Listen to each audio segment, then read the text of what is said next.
Happy Saturday once again, everyone. We are here for a wingy, and unfortunately, it's kind of a sad day because we have some more WWE departures to get into, and this one is a big one. My God, Kofi Kingston and Xavier Woods leaving WWE. Apparently, there was an offer or a contract restructuring that TKO wanted them to do, and they did not like the looks of the new deals and the new contracts, and they opted to leave or to be released, and WWE granted them that.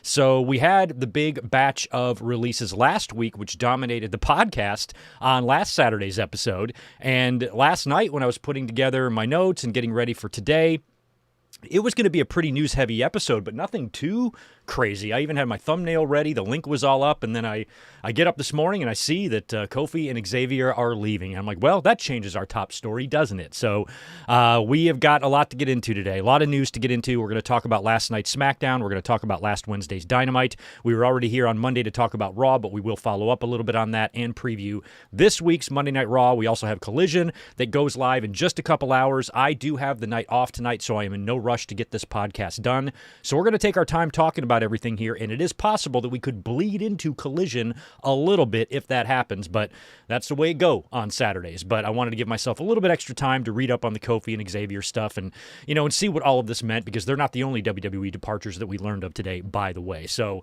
we're going to be talking about that, and we got a lot of other wrestling news to get into. For example, we're going to talk about the other two big releases that came today as well on the main roster. We're going to talk about some of the releases that we learned about last week and where they could be heading. We have a reunion. We have some news on whether or not some of these people would be accepted back in AEW or not. We're going to talk about the possible Wrestlemania 44 location in 2027. This one's kind of exciting. We'll get into that a little bit. We'll follow up a little bit on Triple H's new deal that he signed and that was revealed this past Monday during that town hall, and talk a little bit about WWE's use of AI in storylines and in some video packages as we saw on NXT this week. Speaking of NXT, we'll talk about Evil's debut along with that big fella that hit a moonsault on Tony D. We got some news on CM Punk, AJ Lee, Stephanie Vaquer, Stephen A. Smith. Also, The Rock got pulled over, I believe, in L.A. yesterday for some tinted windows. We'll talk about that. We've got an update on Lacy Evans and a very, very, very unbelievably sad and heartbreaking health update from the lovely Rebel. We will get into that as well. In addition to all of that news, we're going to talk about, like I said, last night's Smackdown, run through what we saw there, because we did see Ricky Saints debut. He had a match with Cody, and Gunther attacked Cody. So Gunther could be now targeting the WWE title. Don't know if that ties into the Paul Heyman favor or not, but Gunther could be making the move to SmackDown, and I kind of hope CM Punk follows him there and leave Raw to all them big boys, the Romans, the Brauns, the Jacobs, the Obas, and let Raw run big for a while is what I'd like to see. Also, this past week's Dynamite, not half bad. Pretty good title defense there from Darby, and more stuff with him and MJF that I think will eventually lead to a match between the two at Double or Nothing. So we're going to kind of run through the week of wrestling and get into wrestling news. And like I said, we're going to open up with this big news of the New Day leaving WWE, which, is still really hard to kind of fully process that. And you just have to wonder, what the New Day would look like had the Big E injury not happened, And now Big E's in WWE doing the panels and stuff, and Kofi and Xavier are bouncing. I'm happy for them for a lot of reasons, which we're going to discuss, but it's also, kind of an end of an era. And a lot of these guys, Kofi especially, you'd kind of consider a lifer in WWE. So for them to leave for the reasons that they did is, I actually think at the end of the day is kind of a positive one. Because of how TKO is handling, their deals and what the talent has to be wary of and understanding of in the future, and these deals and how they're going to be, structured, reworked, possible releases, things like that. And now, if a talent sees a deal that they don't like, there is a big, broad landscape of pro wrestling out there for them to go. So luckily, nobody is painted into a corner. Nobody's handcuffed. No company's got a talent by the balls. There were so many years there where WWE just had you by the balls. And you were powerless to do anything against them, and now with AEW being around for 7 or 8 years now, we got a solid number 2. You got TNA, still got Japan. Mexico is on fucking fire. You have got options, plenty of them for all wrestlers to work regardless of which company they leave. There are plenty of options for them to go and seek out employment. That is not a bad thing. That is a good thing. So we'll get into all the details there. And yeah, happy Saturday to you. Welcome to the Wingy. I hope you guys are having a great day. I hope you're having a great week wherever you are. Here in sunny San Diego, it's 70 degrees. Beautiful outside, middle of the afternoon, so we're doing well over here in good mic work land. Hopefully you guys are wherever you are. Do me a favor if you don't mind. Start the video off strong and hit that thumbs up button if you could. If you're not subscribed, please become one. And we'll be jumping into this news right away. Let me just do a few shout outs here in the chat. We'll get into all the super chats today. Might save those until the end, but if I see a couple in here now, I'll go ahead and answer them. But I just want to say hello to Melissa. We got Mike Rouse, Rodrigo, Tatanani. Good to see handsome Steve Jacobson. That makes two of us. Trey is in the house. Sports in Things Shows is here. Denny Downbad, William Cullen, my boy Ryan is here. Good to see Colin, Coco. We got Ricky Zalvadar, David Brown in the house. Michael Games, Northern D, Chaz Medeiros, Lou Thompson. Zane is here. T85, Titanium Titan, Ron Harper, Sonic Plays. Daniel Mendola, good to see you, my friend. We got Isaac here as well. Barry MK chiming in from Hawaii. Barry, I'm so bummed I'm not going to see you in a couple of months. We're going to Maui. We're not going to Kauai. I don't know why. My family was like, oh, yeah, we're going to Maui this time. I'm like, oh, okay. So if you want to hop on your paddleboard, paddle your ass over to Maui. We'll hang out. But thanks for the $5, Barry. Sad to see New Day go. They have been there for so long, but WWE never really did much with them after the heel turn. They just wasted them. Exactly. That heel turn was some pretty good shit. Very emotional stuff there they did with Big E that unfortunately, due to Big E's injury, they can never pay off. I think maybe at the time they were hoping that he would come back or could come back or could get cleared. Paige and Austin and Edge and all these other guys with neck shit got cleared. So I think we've all been holding out hope that maybe one day Big E can, but his situation could be a lot different than those other ones. And we never really got a payoff there. And it is sad, but, there's a silver lining in the sadness, which we will get into. Rarely even. Good to see you, man. Appreciate that 5 from you. What's up, Greg? Just got a huge promotion at work. Congratulations. Never thought I'd be a manager.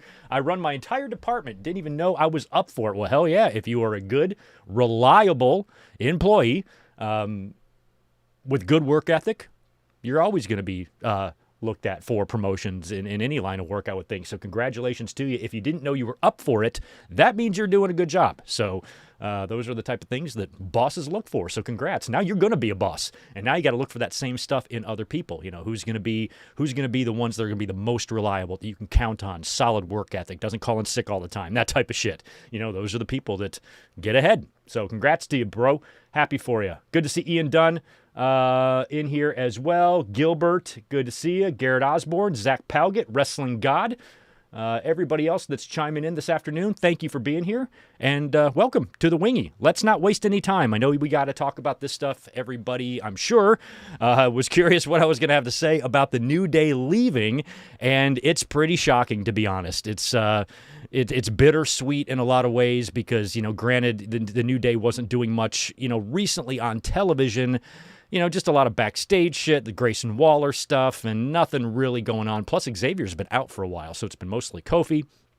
And at least for what they're doing currently on TV, we're not going to be missing anything. But the idea of New Day being gone, that long run, when they formed and they turned into the New Day, 12 years ago or whatever it was, back in 2013, 2014, whenever that was. And they've had just such an incredible run since then. And they went on to break Demolition's all-time record for the longest-running tag team champions in WWE history.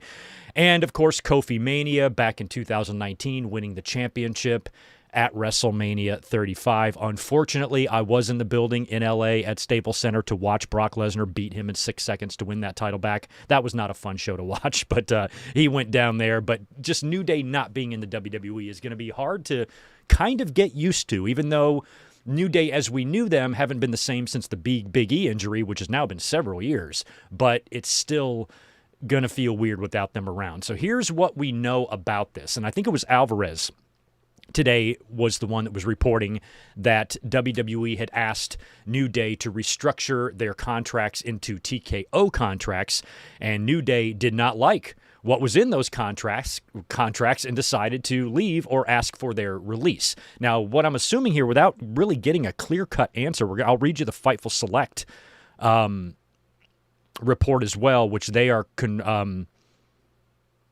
okay, there. The confirmation is here. When I read this earlier, I did not think there was a confirmation on whether or not there would be a 90-day. I assumed there would be because they are still in the middle of their contracts and they were asked to restructure them. So it's not like the contracts were expiring or anything like that. They were just trying to restructure them. New Day declined, asked for a release, and it was granted. So they are going to have the standard 90-day no-compete here that you would get for normal releases.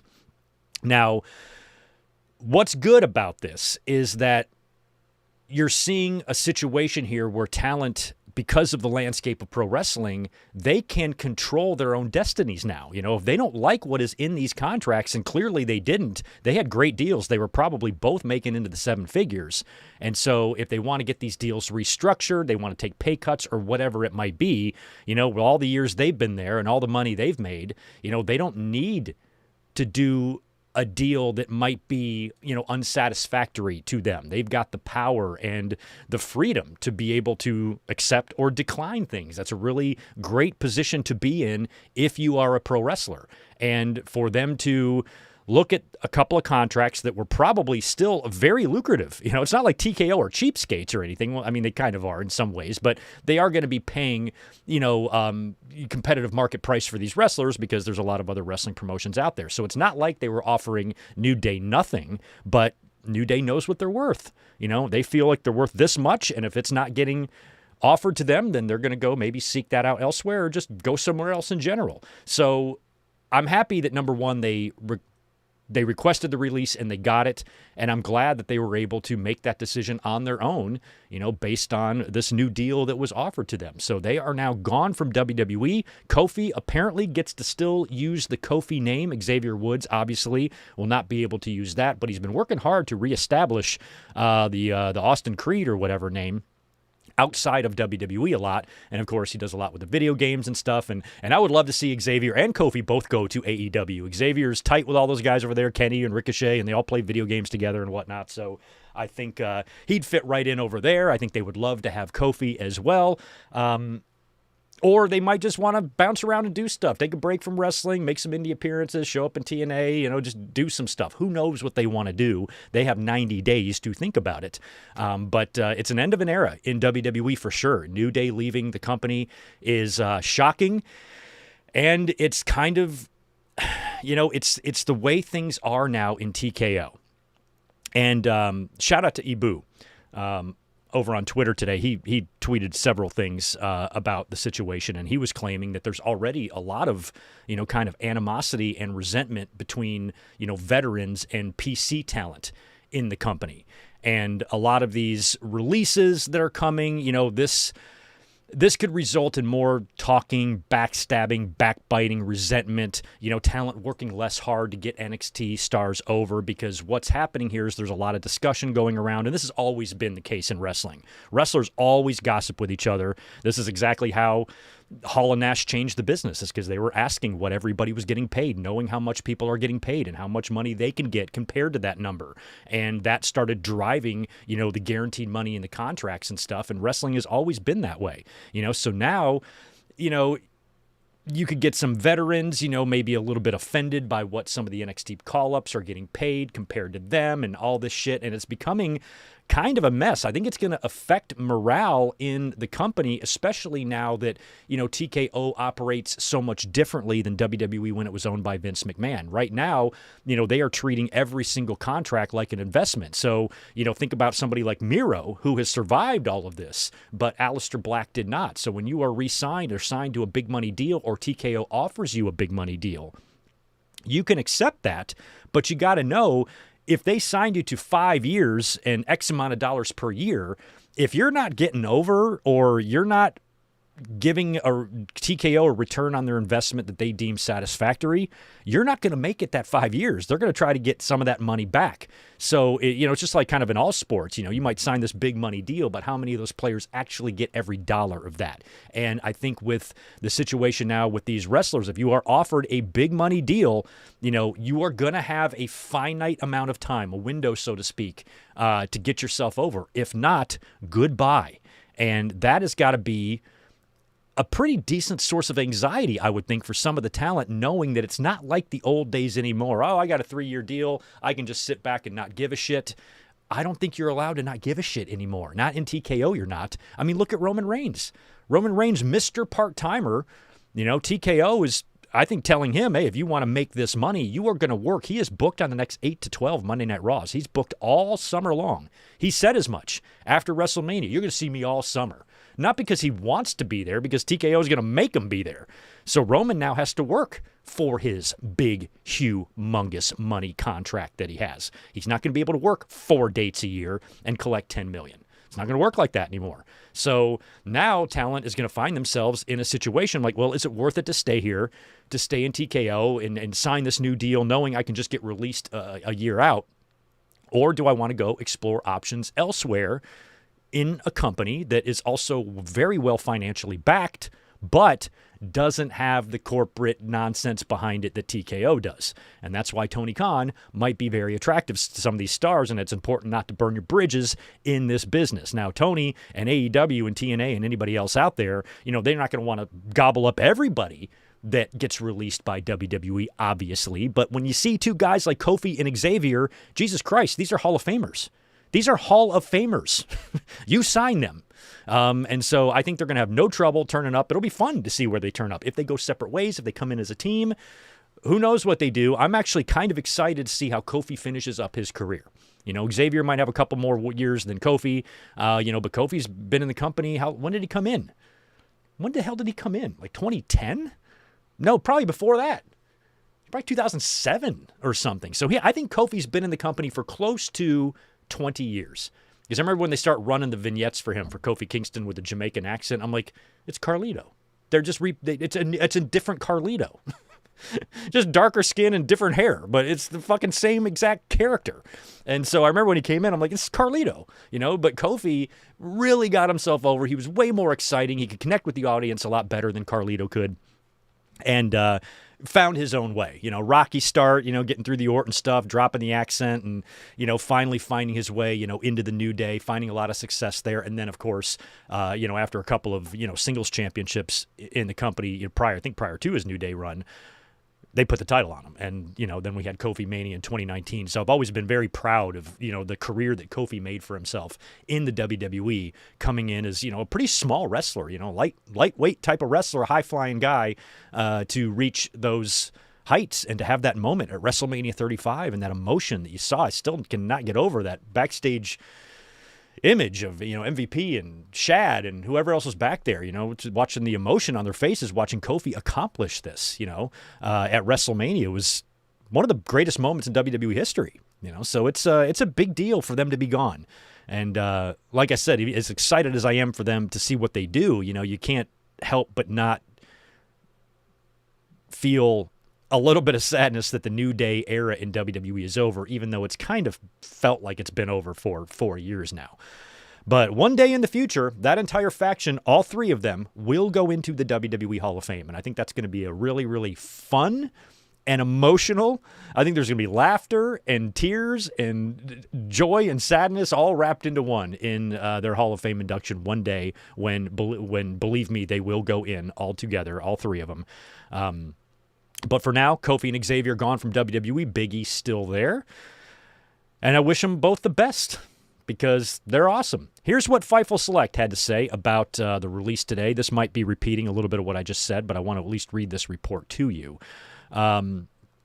Fightful can confirm that there is a wait period on the release, expected to be the standard 90 days.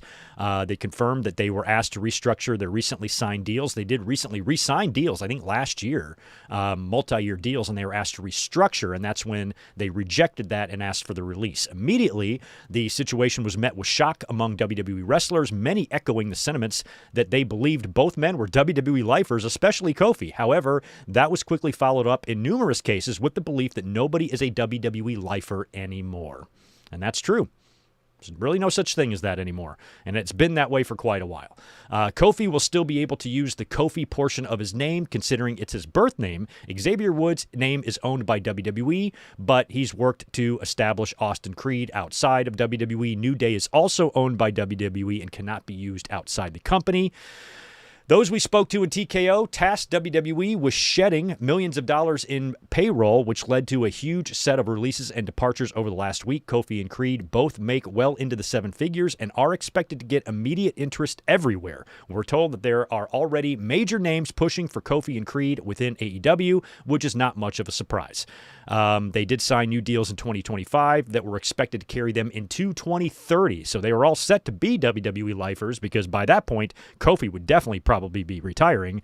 But they are now gone from the company, and according to Fightful Select, they had pretty much decided upon that by last Monday. So Kofi and Creed, I kind of like that. That's got a nice ring to it. You know, sometimes when wrestlers leave or tag teams leave and they have to change their name, it doesn't have the same, we're seeing that right now, Cope and Christian, in AEW.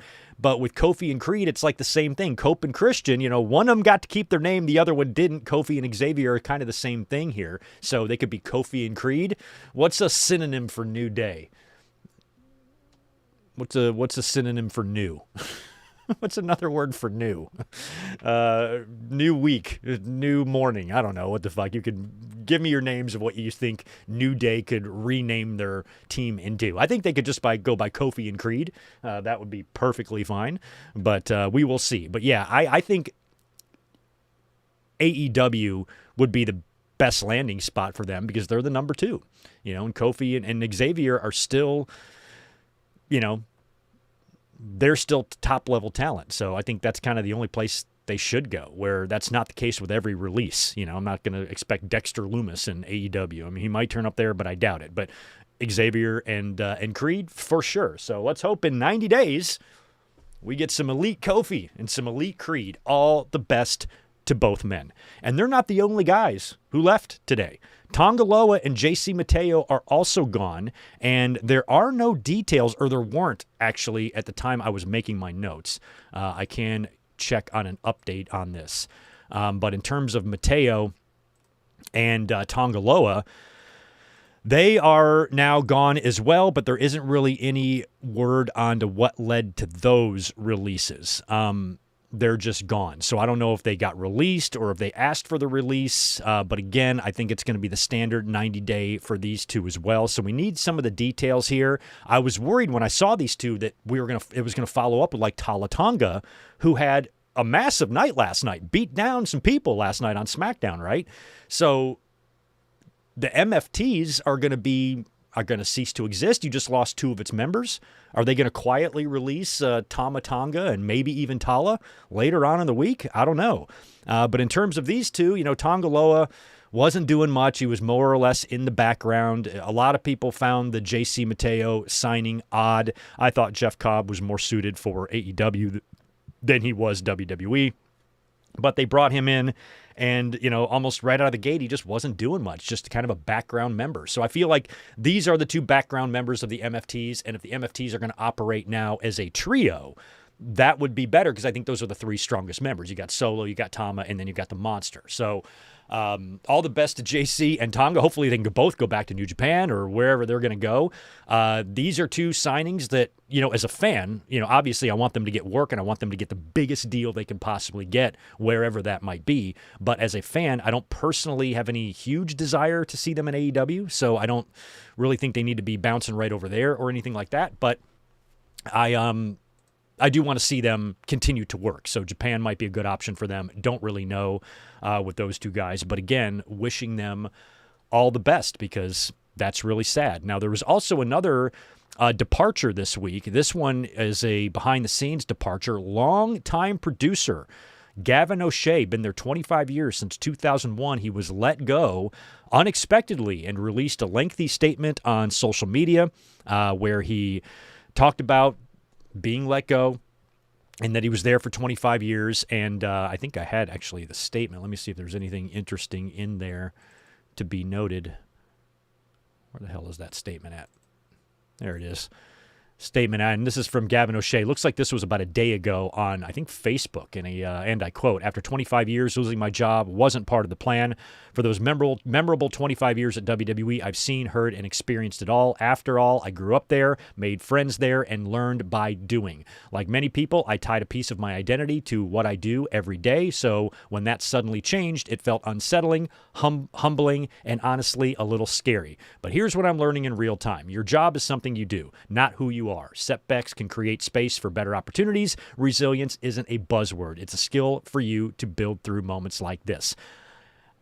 If you know of opportunities or just want to connect, I'd love to hear from you." So basically, another longtime office employee let go by TKO. That's a bummer, but this is stuff that's been even happening prior to TKO. Even during the pandemic, they furloughed and laid off so many people, long time, decades-long employees there. And a lot of those same employees got let go when the merger with Endeavor happened and whatnot. So, or with the merger with UFC happened under Endeavor, and there was a lot of layoffs and stuff. So there's no, with TKO and WWE and the landscape that it exists in now, there's just no such thing as a WWE lifer. There's going to be no such thing as putting years of time into a company and knowing that you're going to be safe and taken care of until you retire. That does not exist. I mean, even if you've been there for 25 years, since the goddamn invasion angle, they are still going to toss you aside like a sack of fucking garbage.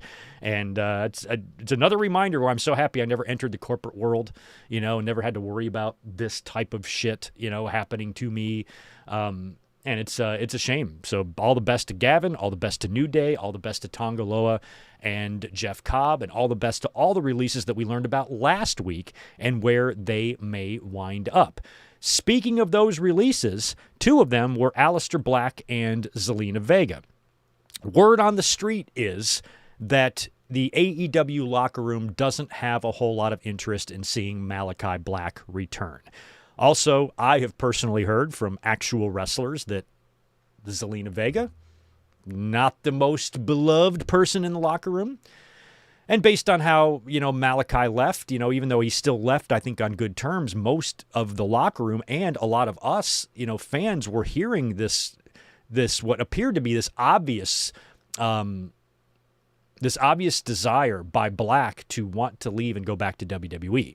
The minute Triple H took back over, we were hearing, you could tell he wanted to leave, but he was under contract. So we had to wait out that whole thing. And then finally, he's gone. He goes back to WWE, lasts 1 year, and now he's already out. So I think it was last year after WrestleMania, Black and Rusev both returned, right? Black is already gone. Rusev survived these releases, which is good. I do love Rusev, but I am worried about him because of how TKO does things now. And if they're not seeing much of a return on that investment either, or the money that they paid him a year ago and, shedding this amount for budget cuts or whatever, maybe he's going to be somebody they look at too, which fucking sucks. So Black and Zelina, I don't know where they're going to turn up. I still think they both have a lot to offer, especially Black. I'm a big fan of his. But going back to AEW, I don't know, to be honest, if a lot of fans even have interest in that. We already saw him there. He was there for like 3 years, did not do a whole lot. And a lot of stuff, we don't know exactly what the story is, but we heard rumblings of him not wanting to lose and shit. But, again, that was, kind of debunked and contradicted a little bit as well. We don't really know. But overall, his time there wasn't that spectacular. He came in great. Didn't he Black Mass Cody and, had a great start there. But quickly, that just became, him, when he did appear on TV, it didn't really mean much. And there's not much positive to look back on Malachi's AEW run that you would want or desire as a fan to have back. So I don't see him going there. I think TNA might be a more suitable spot for those two, and he would be a huge pickup if Aleister Black or Malachi Black, whatever, Tommy End, whatever the hell he'd be called, if he went to TNA. I think you got a top contender for the world title right there. So I kind of think TNA might be the better spot for at least Black, if not the both of them. We'll see. All the best to Black and Zelina as well. And also in the big batch of releases that we learned about last week, the entire Wyatt 6 faction, of course, was let go as well. We talked in detail about that. And one of the things I was hoping for coming out of those releases was that somewhere on the independent scene, we would get an Indy Hartwell and Dexter Lumis reunion, and we have already gotten it. They are already reunited. There is a video on social media of Indy Hartwell giving Dexter a makeover. He's got the big braids or whatnot, or the dreads from the Wyatt 6 faction, and they cut him off, and Indy's there with the scissors and working on him and whatever. And I think they even flash a date as to when he can start working outside the company or, indies or whatever. So Index is back together. That absolutely touched my heart. I'm so glad that they are back together, and maybe they can do some fun stuff outside of WWE once Dexter is able to work. So again, all the best to the New Day. Really sad to see them go. Kofi and Xavier, two of my favorite wrestlers of the modern era in WWE. I'm so immensely proud of what the New Day accomplished. Demolition is my third favorite tag team of all time, and I have deep personal childhood memories of that team, and I was still so happy to see the New Day break that record. It was nothing against Demolition. I was happy to see Gunther break Honky's. Honky I hated, but Demolition I loved. So New Day and Gunther, I was happy to see these records kind of, move on to more modern wrestlers. And then, of course, can't say enough good things about Kofi, actually winning the title and the run that he went on all the way up until his loss, which sucked, but the run itself was pretty damn solid, and they gave him a pretty healthy run. So, those are all positives that I'm going to take away from the New Day's run. Some of the great matches they had. I mean, they main evented pay-per-views, right? Was that New Day and Usos Hell in a Cell match a main event? It might have been, but I swear New Day has main evented PPV as a tag team before, right? I have to be right about that. So they accomplished a lot, and it's really, really sad to see them go. Tongalo and Jeff Cobb, wish things could have worked out better for them, but they were, to a fan like me and even a casual fan, they were virtually invisible, on SmackDown. So, I'm not going to lose sleep over those guys not being in WWE anymore, but I do want to wish them the best because I think they're both solid talents. And, everyone else last week as well, all the best to you. Can't wait to see what happens in the next 83 days. People start turning up places. So anyway, no more New Day in WWE. It's the way to go. Hey, we got some news on a possible location for WrestleMania 44 in 2027. Now, obviously, next year is scheduled to be in Saudi Arabia. They're even going over there in a couple of months to do Night of Champions, provided everything is safe enough. So if everything stays according to plan, WrestleMania next year will be in Saudi Arabia, which will absolutely fucking suck. I don't know what destination city they're going to use here in the States to do the conventions and to do all that stuff. If they're just not going to have that this year or next year, I'm really hoping they tape the Hall of Fame here in the States and just air it during WrestleMania while it's over there. And I'm really kind of holding out hope that maybe something cancels it. Who knows? But WrestleMania next year is going to be fucking awful. But the year after, 2027, WrestleMania 44, apparently the city of Nashville has submitted a bid to host WrestleMania 44. Now, it has not been accepted yet. The bid was only for $3.5 million, which blew my mind. I was like, that seems low. But I also don't know what these bids generally go for. So I looked up what WrestleMania 41 and 42 got from Vegas, and it looks like they got $5 and $6 million site fees, respectively. On top of that, getting some tax credits, which put both years in the neighborhood of around $10 million each. So this is only a $3.5 million bid. Don't know what kind of tax credits get added to that or what the final number will be, but it seems a little bit on the low side, but it's a bid that I really hope WWE accepts. I think Nashville would be a great spot. A lot of people love the city of Nashville. I've never been. And I had kind of had Nashville ruled out. I had Nashville in the same boat as Charlotte, and I really think Charlotte is a city WWE should consider to have a WrestleMania in. The problem is they're going to be dealing with outdoors because the Carolina Panthers play, I think, at Bank of America Stadium or whatever it is. That's all outdoors. I think you could do an outdoor show that time of year in the Carolinas and probably have an okay weather window, but it would be a little bit risky. And I was thinking the same thing for Nashville, but I completely forgot that they're building a brand new stadium, Nissan Stadium, for the Titans to play in. It's supposed to open up in 2027, and it has a roof on it. So that could be the front runner now for WrestleMania, and I really hope Nashville gets it. We need a different city like that. Fans have always said, I've heard from multiple people that they say New Orleans is the best city or the favorite city that they've been to for WrestleMania. There's been a couple of them there, and WrestleMania was supposed to go back there before they cock-blocked them and went back to Vegas instead. So you already feel like New Orleans is kind of owed one. So they could step in here and outbid Nashville.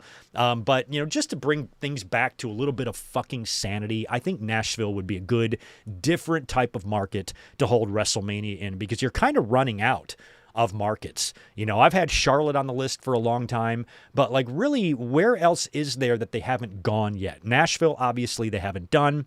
They have not done Charlotte. I'm not sure if they ever will. You cannot do Chicago. It's too cold, and for some reason, the fucking Bears don't have a roof on Soldier Field. And if one day a new stadium gets built there, then hell yeah, Chicago should get multiple WrestleManias. But it ain't going to happen for them because I always thought the New York and Philly shit was crazy enough. Going there was nuts.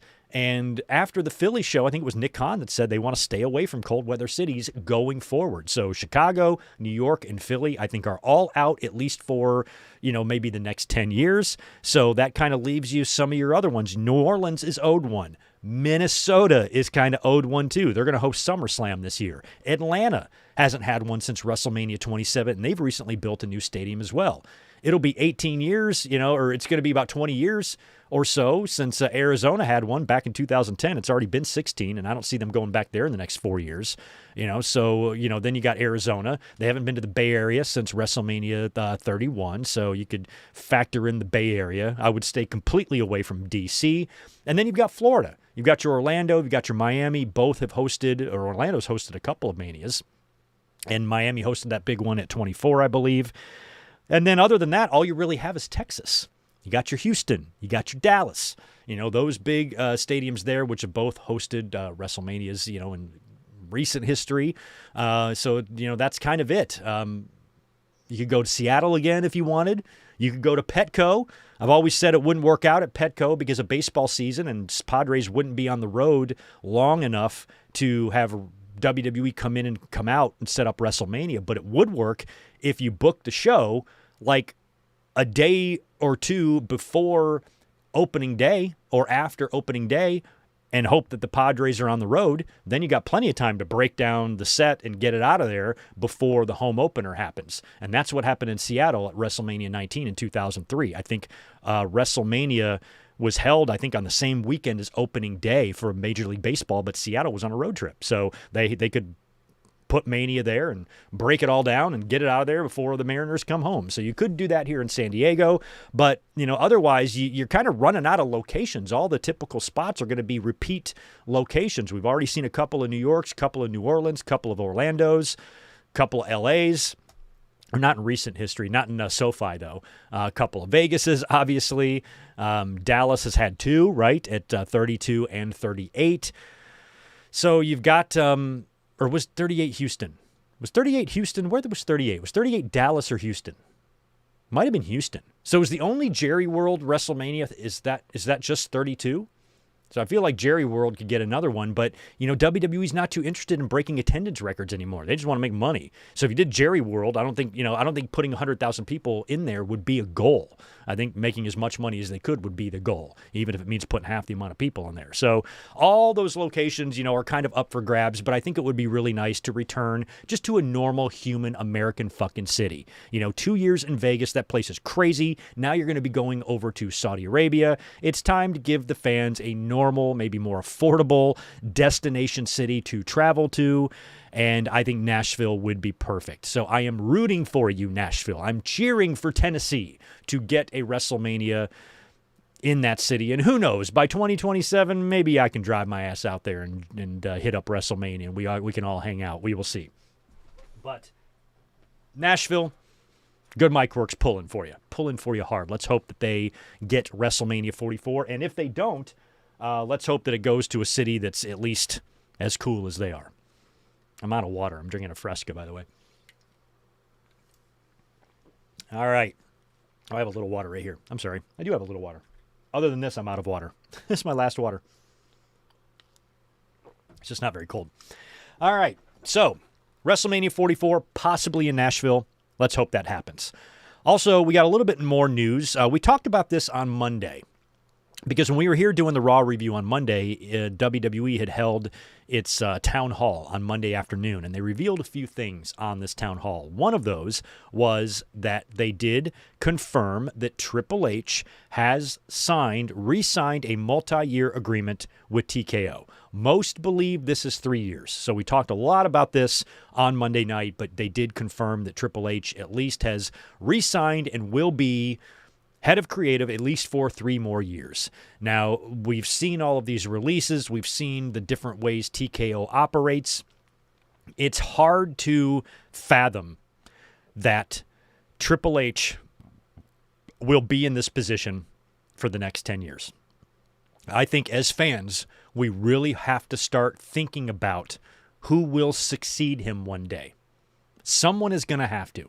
I just can't see Triple H getting into Vince McMahon age, and because it's not his. I mean, it's his show, yes, but he's not the owner, So he's going to be under scrutiny a lot. I know TKO has got a lot of faith in him, and he's got a great relationship with the TKO brass and Nick Khan and all of that stuff. But that can easily change if you start having issues with your product and your bottom lines and your bad quarters and all that stuff. Plus the stress that goes with this job.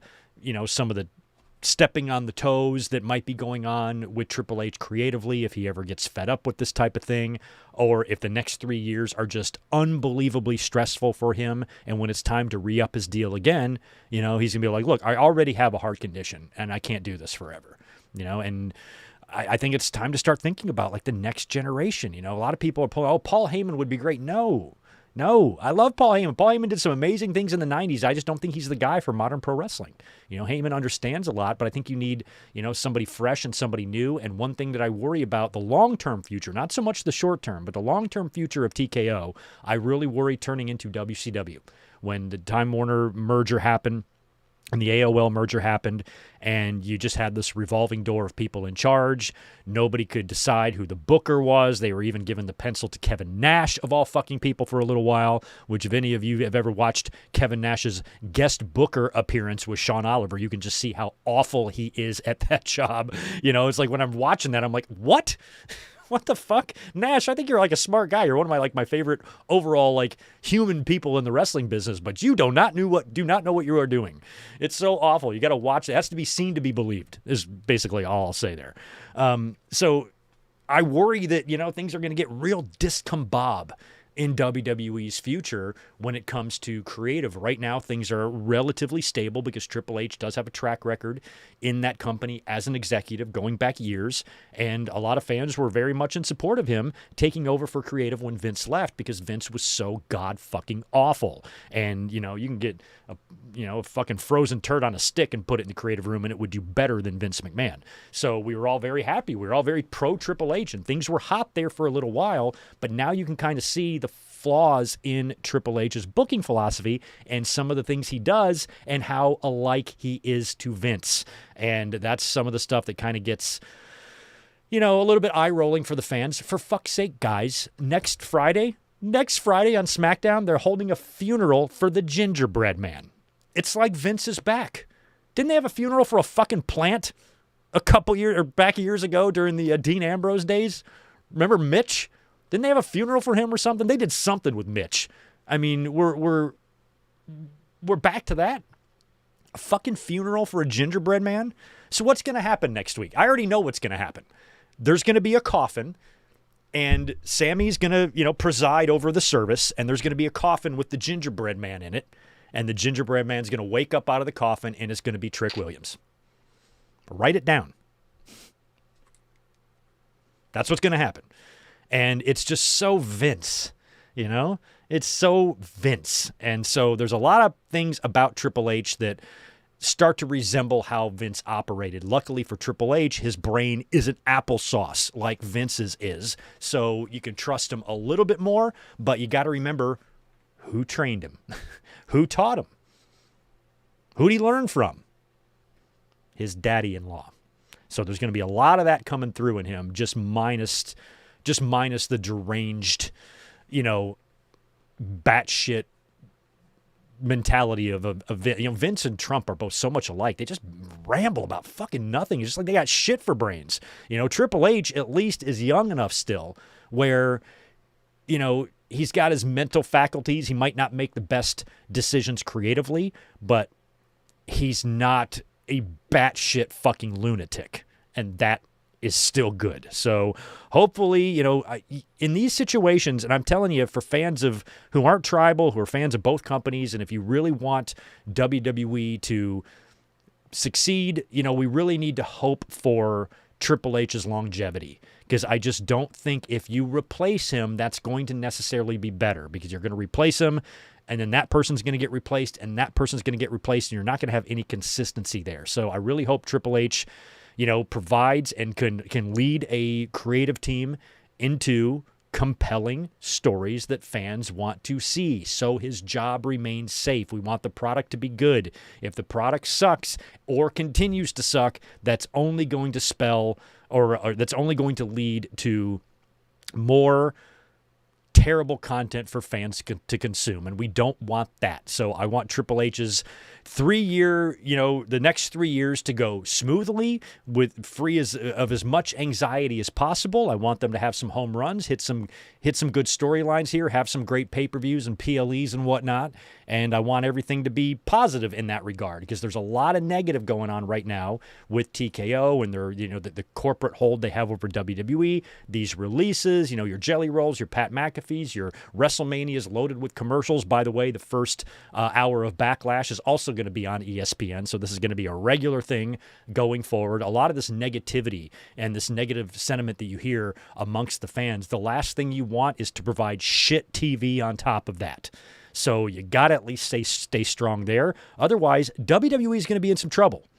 And I worry TKO is going to sell them, one day. Then who buys them? I think in the next 10 years, we could have a different owner of WWE, and think about that. So we're not going to have, one entity owning them for 60 years the way Vince did. This is going to be a different, not 60, 40, but you get my drift. It's just going to be different. So I think we could see the ownership change a lot. And I think the last thing we need is Tony Khan buying it, because then we're back into that wrestling monopoly thing that we just experienced, that AEW saved us from. So we don't want to go back to that at the hands of the very company that, took us away from that monopoly. That would be crazy. So that wouldn't be good either. So hopefully, I'm just going to hope for the best in WWE's future. But with TKO owning them and the way things have been going the last couple of years, I'm worried. Not worried that WWE is going to collapse as a company. Just worried that they're going to be such a goddamn mess. They're still going to be a money-making machine, but I think, the fans' happiness, what we want to see, our desires, our thirst for good quality content, I think we are like the 9th, 10th, or 11th, or 12th priority for WWE. What we want, they don't give a fuck. They're trying to make that money, get those quarters, get those, those financials where they want them, and to get those bottom lines where they want them. And then after that, if all that's good, then they might worry about pleasing us. So it's a new day, no pun intended, to our friends Kofi and Xavier. But it's a new era in pro wrestling, and definitely WWE. Also, during that town hall last week, they did confirm that WWE is in fact using AI for storylines. Now, this doesn't get me too uppity. I don't really care. As long as it's good, I don't care where you got it from. Pull it out of your fucking ass for all I care. As long as you give me a feud, a program, a match, whatever that I find good and fun and interesting and intriguing, and you give me that in large doses, for as often as possible on both of your television shows, then I don't really care where the stories come from. I don't care if your fucking grandma told you. I don't care. Just make it good.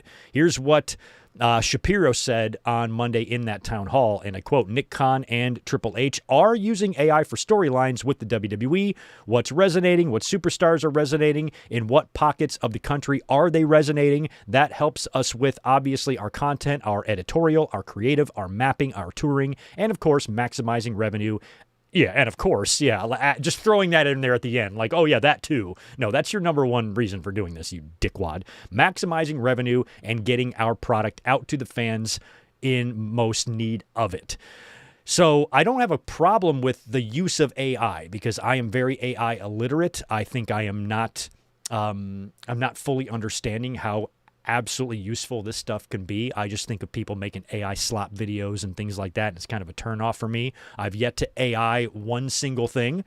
I'm not on chat GPT, LBGPTQ, whatever the fuck. I'm not on chat. I've never made an AI image of any kind anywhere. I wouldn't even know where to go to do that. Here on social media, every little, 2-bit anger boy, little fuckwad has got some AI picture of Tony Khan, in a clown mask. I'm like, yeah, way to go. Real creative.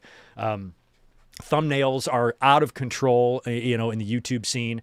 The channel with 2 subscribers has got this like professional looking fucking thumbnail and whatnot. So I've always been just kind of like anti-AI, but at the same time, AI is advancing. It's pretty fucking incredible. I think students are using it to write papers and shit now, and it's very, very strong. So I need to start educating myself and becoming literate to what exactly AI can offer, because I am not taking advantage of any of that shit at all. And I should be. I should embrace it and not, obviously I'm not going to be making AI slap videos, and I'm not going to be using it for thumbnails or anything like that, but I should start, getting into understanding exactly what AI can provide and what it can do for you before it takes over and kills us all. So I want to be able to protect myself at some point. So I don't really care if WWE's utilizing AI, because it's not as simple as just, I'm going to let it write all my stories for me. No, I think they're using it as an assisting tool, but if it ever gets to the point, and this is the scary part, if it ever gets to the point where WWE realizes, or TKO realizes, that they can get from AI the same exact stories that they can get from the 12 people that they are paying in that writing room, and if there's no difference between the stories, between the 12 people writing it and what AI did, guess which one they're going to choose? The one that doesn't cost them any money. Goodbye, 12 writers. You are gone. We're just going to have Mr. Chatbot or whatever the fuck write our shit now. And it may eventually get to that. And that's the thing with AI in all forms of the world. It was crazy when you were a kid, they always told you, like one day you're going to be ordering, your food from a robot, and you kind of are. A lot of restaurants are utilizing the touch screens and stuff. But in my line of work, we can't have AI take over my business. It's not going to work at the restaurant. The way we're set up, you need humans there to do that. And I think a lot of the higher paid good jobs, your lawyers, your doctors, your surgeons, your tech people, even your scientists and your researchers and your geologists and, the people that make money, astronauts and all that shit. I feel like those jobs will be taken over by AI or robots before plumbers and landscapers. They might get a Roomba version of a lawnmower to go around your yard and shit, but for the most part, a robot cannot come and fix your fucking toilet. And I think those are the jobs that are really going to survive, when technology just starts running amok and it just starts taking over everything. There's going to be some things that a robot, is just not going to be able to do, in the next 50 years. And you're going to need a human to still do that shit. And I think trades, people like plumbers and electricians and shit like that, they're going to be the ones that are really going to be around making all the money when all the doctors are going to be looking for work, because now robots do it. So it's a scary world we're living in, and hopefully I will be just old enough and die before the shit really hits the fan. I'm hoping I can die prior to AI killing me, because when that technology finally reaches its peak, I'm going to be too old to defend myself. I'm going to be helpless, so I'd rather just be gone before that happens, before the shit hits the fan. And all the young people of the world can deal with that. While I'm, just chilling up in heaven, dancing around with Seth Rogen and the Backstreet Boys. Like in This Is the End, that's what I'll be doing. I'll be lighting my joints on my Halo. Hell yeah. And y'all can deal with the robots. I'll be up there. So anyway, the AI shit doesn't bother me, but I don't like it for video packages. They used one on NXT to kind of wrap up the Zarya and Sol Ruca feud. And it was just the entire thing from beginning to end was just an AI slop video. That's all it was. You want to know how it was bad? Because Bully Ray went out of his way to say, wow, what a great video. That's how you know it sucks. When he's so quickly to tweet because he's completely firmly up the ass of the WWE and will do anything they want. He, of course, tweets that it's great. It was not great. Sol Ruca didn't even look like her. And that's the type of shit that I just have no interest in. I do not give a fuck. I'm not impressed with AI videos because you're not doing any work. How do you think these AI videos are made? They borrow from real, actual artists and things that are out there. And that's how these, kind of images and stuff are created. And the fact that WWE is using it, if you want to just fuck around with something and then post it to Facebook for a bunch of your grandparents to enjoy, then that's fine. If you want to, a cat flying to Mars or some shit, whatever. But using it for, a WWE video package, we already saw a little bit of it in the El Grande Americano shit when he debuted. There was definitely some AI usages there. AAA ran the AI video, right, that had Dominic wearing an AEW belt. And now this one, the ending sight there of Sol Ruca, it wasn't even her. That's not her face.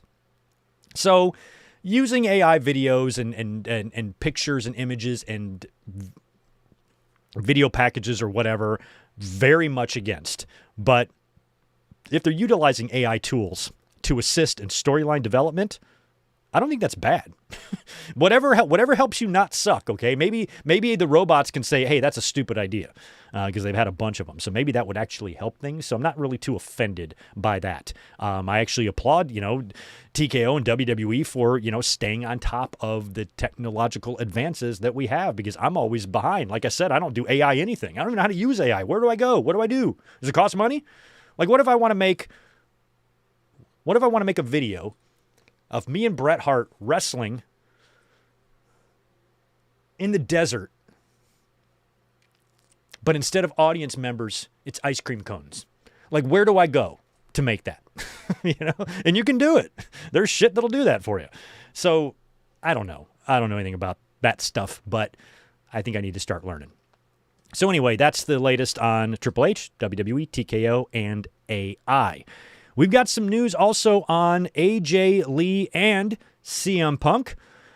Got some news on both. First of all, CM Punk got himself a Larry tattoo. There's a video of him getting the Larry tattoo. It's kind of right here on the side of his chest. He's barely got any room to do the tattoo. He's already got his paw print in the center of his chest, and then he got Larry's head done on the side, so that's great. You expected him to do that. I don't have any tattoos, but I decided when Bub passed away a couple years ago, it's been...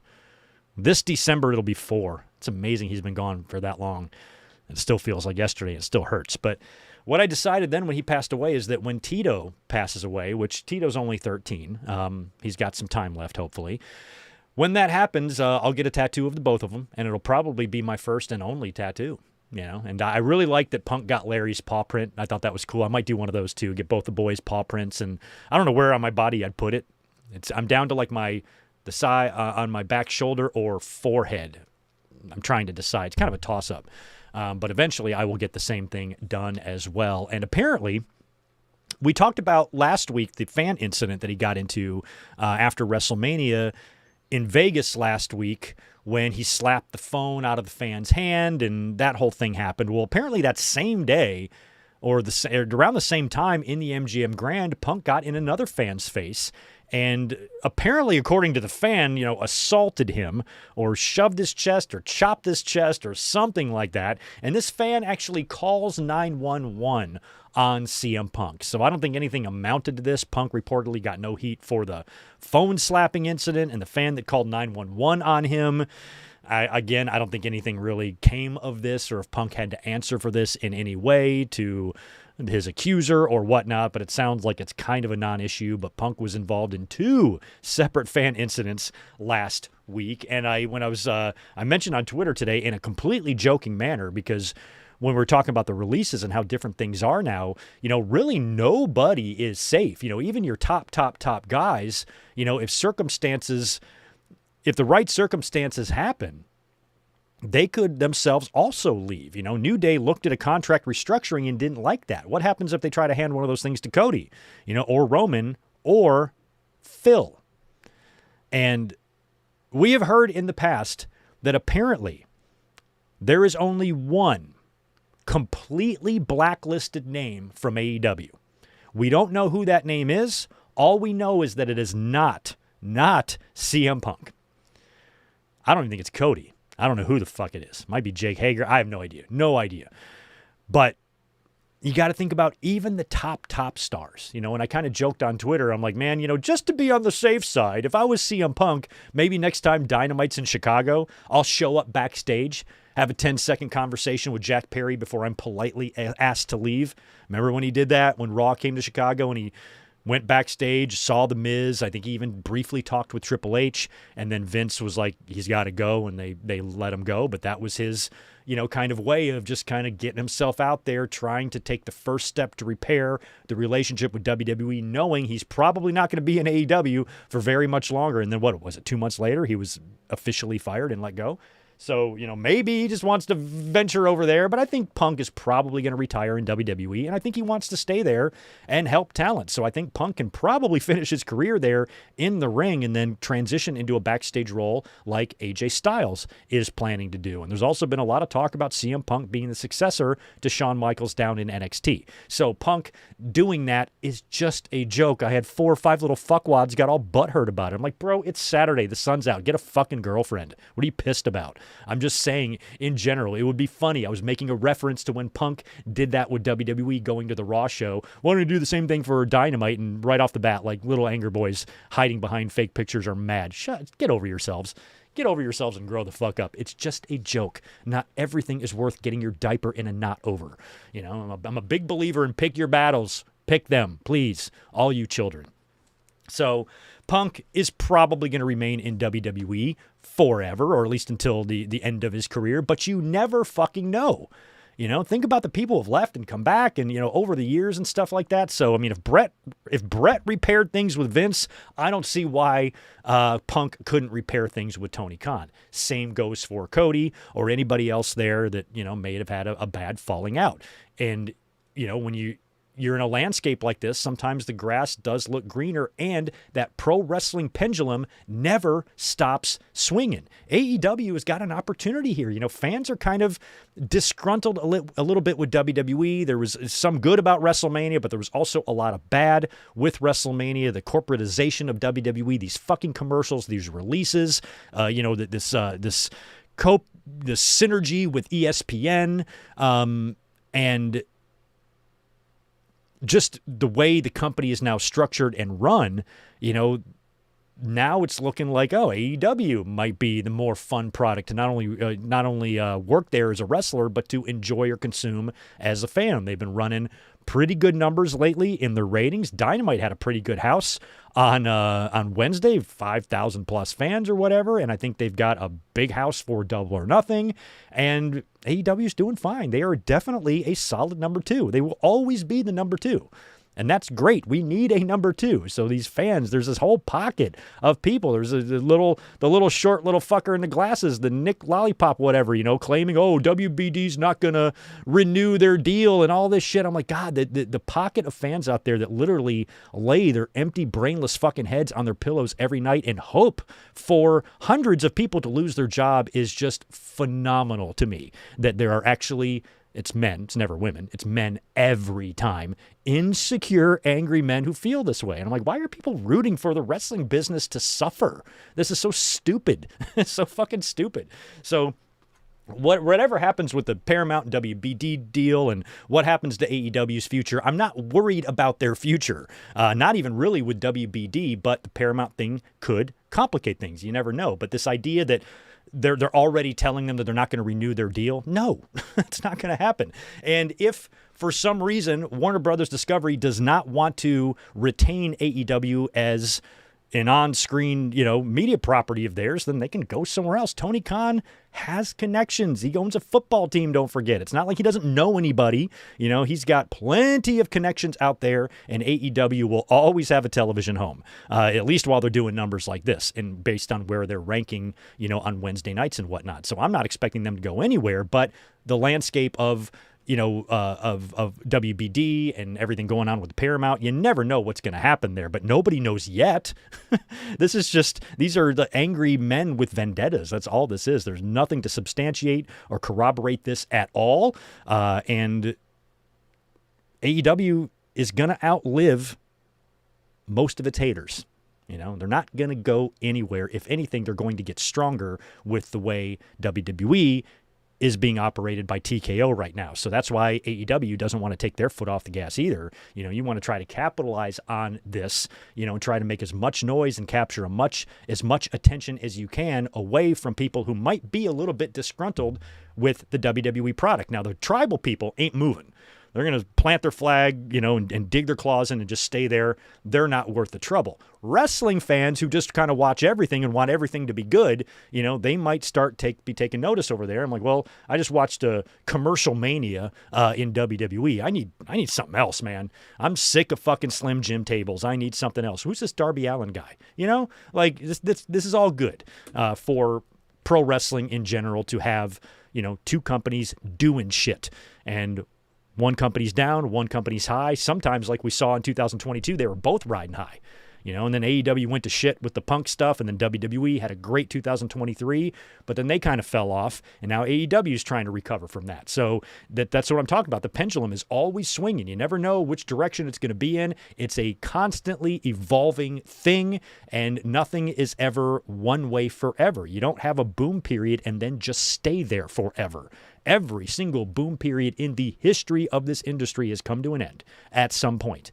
And this latest one was only about a year long in WWE. And you can already see, the interest just kind of waning a little bit there. But that doesn't mean WWE's like going out of business or anything. That just means they're not going to be doing the type of numbers and shit that they were seeing in 2023. I think you're seeing a steady, gradual decline there.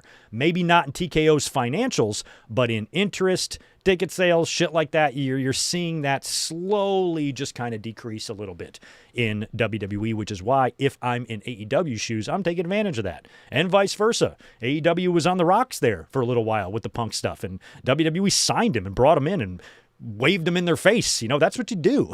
So I had no problem with that. I'm an AEW fan, but I loved watching Punk come back to WWE. I think he's been great there. So, and WrestleMania, Night 2, main event versus Roman, even in a losing effort, that was a tremendous main event. And I wasn't even quite sure if Punk could have a main event like that. I kept saying that in the predictions. Are we just going to get a straight-up match here? I can't see that happening. And that's exactly what we got. One guy versus another guy with one winner and one loser. And it turned out to be better than anything we could have gotten with Pat McAfee or Jelly Roll or Travis Scott or anything like that. Two dudes went out there and did it, had their match, and they were tremendous together. So Punk and his future, everybody's future there, I think is probably going to be pretty stable, but you have to wonder with, the way TKO is going, it's always important to be paying attention to what everybody is doing. Also, AJ Lee, this is according to WrestleVotes Radio on Fightful Select. They're reporting that a WWE source says that AJ Lee's creative at the time is effectively done, and there is hope that she will do more programs and matches in the future, and that there is some hope internally that she could appear for some big events like SummerSlam. So I don't know what kind of deal she signed, but she signed a deal when she came in and did the WrestlePalooza match. So you would have to think that's got to be at least like a multi-year deal, right? We're going to sign you to a 7.5-month deal? No. So apparently for right now, she probably signed a deal as a major Extreme part-timer. Now that she's dropped the title to Becky, she's probably not going to do much for a while until maybe SummerSlam. Unless she's going to be completely gone and she just came back for a quick stint and she ain't coming back. Some people have mentioned that what they think might happen is Paige and Brie Bella, who are currently the tag team champions, Nikki Bella might come back, might be a little bit jealous of Paige being a member of that team, and the Bellas turn on Paige. And then AJ Lee comes to back Paige up, and we get the Bellas versus AJ and Paige at WrestleMania. I like that, provided the match is good. I trust AJ. I trust Paige. I do not trust the Bellas because they suck. That match last night, God, Brie sucks. We had to hear Brie mode 3 times last night on SmackDown because they botched her entrance. They played Brie mode, and then it stopped and restarted, and then they won the match. So we had to hear Brie mode twice during the entrance, and then once when they won. Brie mode. Stick a spoon in my ear, please. Fucking A. So anyway, AJ done for the time being. We will see what she does in the future. Also want to wish all the best to Stephanie Vaquer. She was injured at WrestleMania, and I think they kind of ran the injury angle for her last week on Raw when she was attacked by Liv Morgan and Raquel, and Roxanne. Was that last week or the week before? Whenever they kind of sabotaged her. And the plan is for her to be out for a while, indefinitely, no timetable for her return, but the hope is that she will be perfectly fine and healthy and good to go by the time we get to SummerSlam. Now, I don't know what the injury is. I don't know if they even reported this, but she's banged up, got some sort of injury, so she does need to be off for a while. It might be the ankle thing, because she was walking around that boot for a while, but was able to recover from that. But she is going to be out for a while. That's a bummer. Hopefully she can get back as quickly as possible. Oh, my God. Please tell me this isn't going to happen. Here's another report from WrestleVotes Radio on Fightful Select. And I quote, WrestleVotes Radio on Fightful Select reports that ESPN sources are pleased and enthusiastic about the possibility of TV personality Stephen A. Smith getting involved with WWE's partnership. Smith has had a good relationship with a number of TKO officials. There is an expected payoff for his involvement, expected and pitched for this summer. Stephen noted that Nick Khan encouraged him to get involved with the WWE partnership. Oh, my God. You guys have a good day.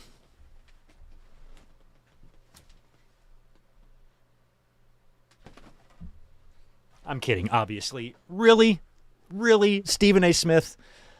I can't. Here's one thing. Before I start getting into the negative here, let me say the positive.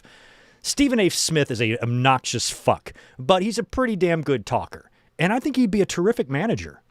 I think he'd be a great manager or some sort of wrestling personality because he does have that charisma. He loves to run his mouth off. He loves to cut promos on his little debate shows and shit. And he's got a cadence, the way he talks and everything. I think he probably would be a pretty decent pro wrestling personality. He does some soap opera work apparently as well, which I didn't know.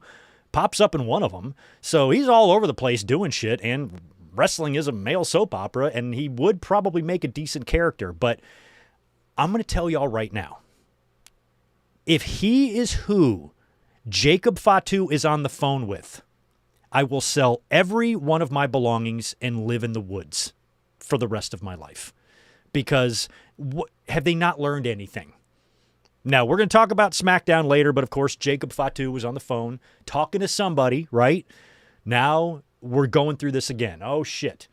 Who is on the other end of that phone? Randy Orton was on the other end of the phone with Pat McAfee, which made no sense whatsoever. None. So it would stand to reason that since that situation made no sense, and that involved an ESPN personality, and we hear this story from Fightful Select about WWE maybe wanting to bring in Stephen A. Smith to do something, what if he's the one on the phone with Jacob Fatu? Now, he probably isn't, because I think when Jacob was on the phone, he said something like, "I love you guys." So he's probably talking to family. But after the Pat McAfee thing, you can't say that for sure. We were all speculating who Randy Orton could be talking to. He's talking to The Rock. He was talking to Pat fucking McAfee. So if Orton, the WrestleMania main eventer, is talking to Pat McAfee, why wouldn't the Backlash main eventer be talking to Stephen A. Smith?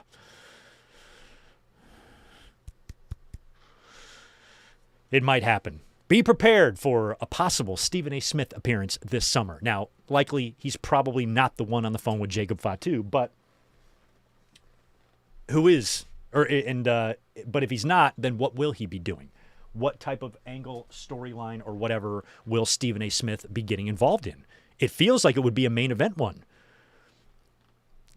What you guys know more. See, I'm not as dialed into sports as I used to be, so you guys can tell me. You can answer this in the chat for me. Who do you think is the bigger sports personality between Stephen A. Smith and Pat McAfee? Obviously, McAfee's got the podcast. Lots of people watch that. Smith's probably got a podcast too, I would assume, right? Never shuts the fuck up, so he's probably got a podcast as well. Who do you think is the bigger personality between those two in sports? I think they're both, I don't know. Smith has even kind of talked about politics. They bring him out on fucking Fox News and shit sometimes. So he's all over the place. And the last thing I need in pro wrestling is Stephen A. Smith. I just have no use for him. And my cousin Vinny, I got no more use for this guy. I got no use for this guy. I got no use for him. Got no use for Stephen A. Smith, but he might turn up WWE storyline this summer. Oh, my God. Okay. I think I've calmed down. Hey, here's something fun. Dwayne getting pulled over yesterday, and I believe he was in L.A. I didn't even write down the location, but he was pulled over, and it was caught on video. TMZ ran the report. It's got to be L.A. because you got paparazzi everywhere. So somebody got a really good video of The Rock being pulled over by police, pulled into like an Extra Mile gas station, which we have all over Southern California here. That's why I think it's L.A. Got pulled over, and a whole video of the cop coming up to the car. I don't know if the cop knew who this was. I'm sure he probably did once he got out, because The Rock got out. He gets out of the car, and he's all dressed like a fucking champ, and he opens up the back seat to grab like his fanny pack, I guess. And that must have been where he has his information for the car. And what he's driving here, I don't know if that's a personal car or a rental, or just say, hey, you're just one of a fleet of cars that he can drive on any day that he wants. It might not even be in his name. Who fucking knows? But the cop pulled him over for the tinted windows, probably realized it was The Rock, and all was well. Rock handled it just fine. Looks like the officer gave him a citation. It might have just been a warning. Rock might have just been like, this is just the car I'm driving today, bro. I drove a different car yesterday. I'm going to drive a different car tomorrow. So if you're going to write me a ticket, can you give me a break on this? I'll just make sure the next car I drive doesn't have these tinted windows. Like I'm not making meth in here. And hopefully the cop kind of gave him a break there. If I was the cop, I would be like, here's a warning on your windows. You could get a ticket next time. Have a good day, Mr. Johnson. But Rock did get pulled over, but he handled everything just fine. I don't think he's going to have anything to worry about here. He probably has no court date. I doubt there's even a citation. If there is a window tint citation, I would imagine would be very easy to fix. I've always been lucky with that. I tint my windows on every car I buy, and I've never been pulled over for tinted windows before. So if I was, I'm hoping they would just give me a warning. I'm like, sorry, bro. Like I tint them to the very limit of what's legal, but sometimes a cop is doing the eye test. They might use your tint as a reason to pull you over to try to get you on other things. But I never drink and drive, and I don't have drugs in the car, and I got a driver's license and insurance, so they can pull me over all they want. They can't get me on nothing. So I think everything's fine with The Rock here, but it was kind of cool to see him getting pulled over because even the Popo know he ain't that same man no more. God, I love Jacob Fatu. He's so great. So from going to the amusing to the not so amusing, we also have an update on the former Lacy Evans. I don't even know what her name is. Something Estrella? Lacy Estrella? Some shit like that. Anyway, she made an Instagram post where she says that she's going to be returning to wrestling. And I quote, "I will be returning to wrestling. Yes, the sassy Southern Belle is on her way back. As you all know, I just did a signing in Las Vegas during WrestleMania, and it really lit that fire. Getting to see my fans, getting to conversate with them. You guys have no idea how happy I am about this news. Really, because do you know how long it's been? Like, I'm so thrilled that she's coming back because I can't tell you how long it's been that I've been able to put something in my who gives a fuck folder. It's been a while So now the folder gets something else in there. Lacy Evans coming back. File under, who gives a fuck? Because I don't. So she was at Wrestlemania, apparently. She did a signing. Fans were like, oh, we miss you. And so now she wants to get back in the ring. I don't know if she's going to try to get back into WWE or work the indies or whatever she's going to do. Looks much different now. I didn't exactly hate Lacy Evans when she was there, the Southern Belle character. I hated that military shit they tried to do with her, or whatever the fuck that was. So stupid. But the Southern Belle thing wasn't that bad. She was pretty good on the mic. She had a great look to her. She was strong, I love this photo of her. It's great. So there were things about that character that I didn't mind.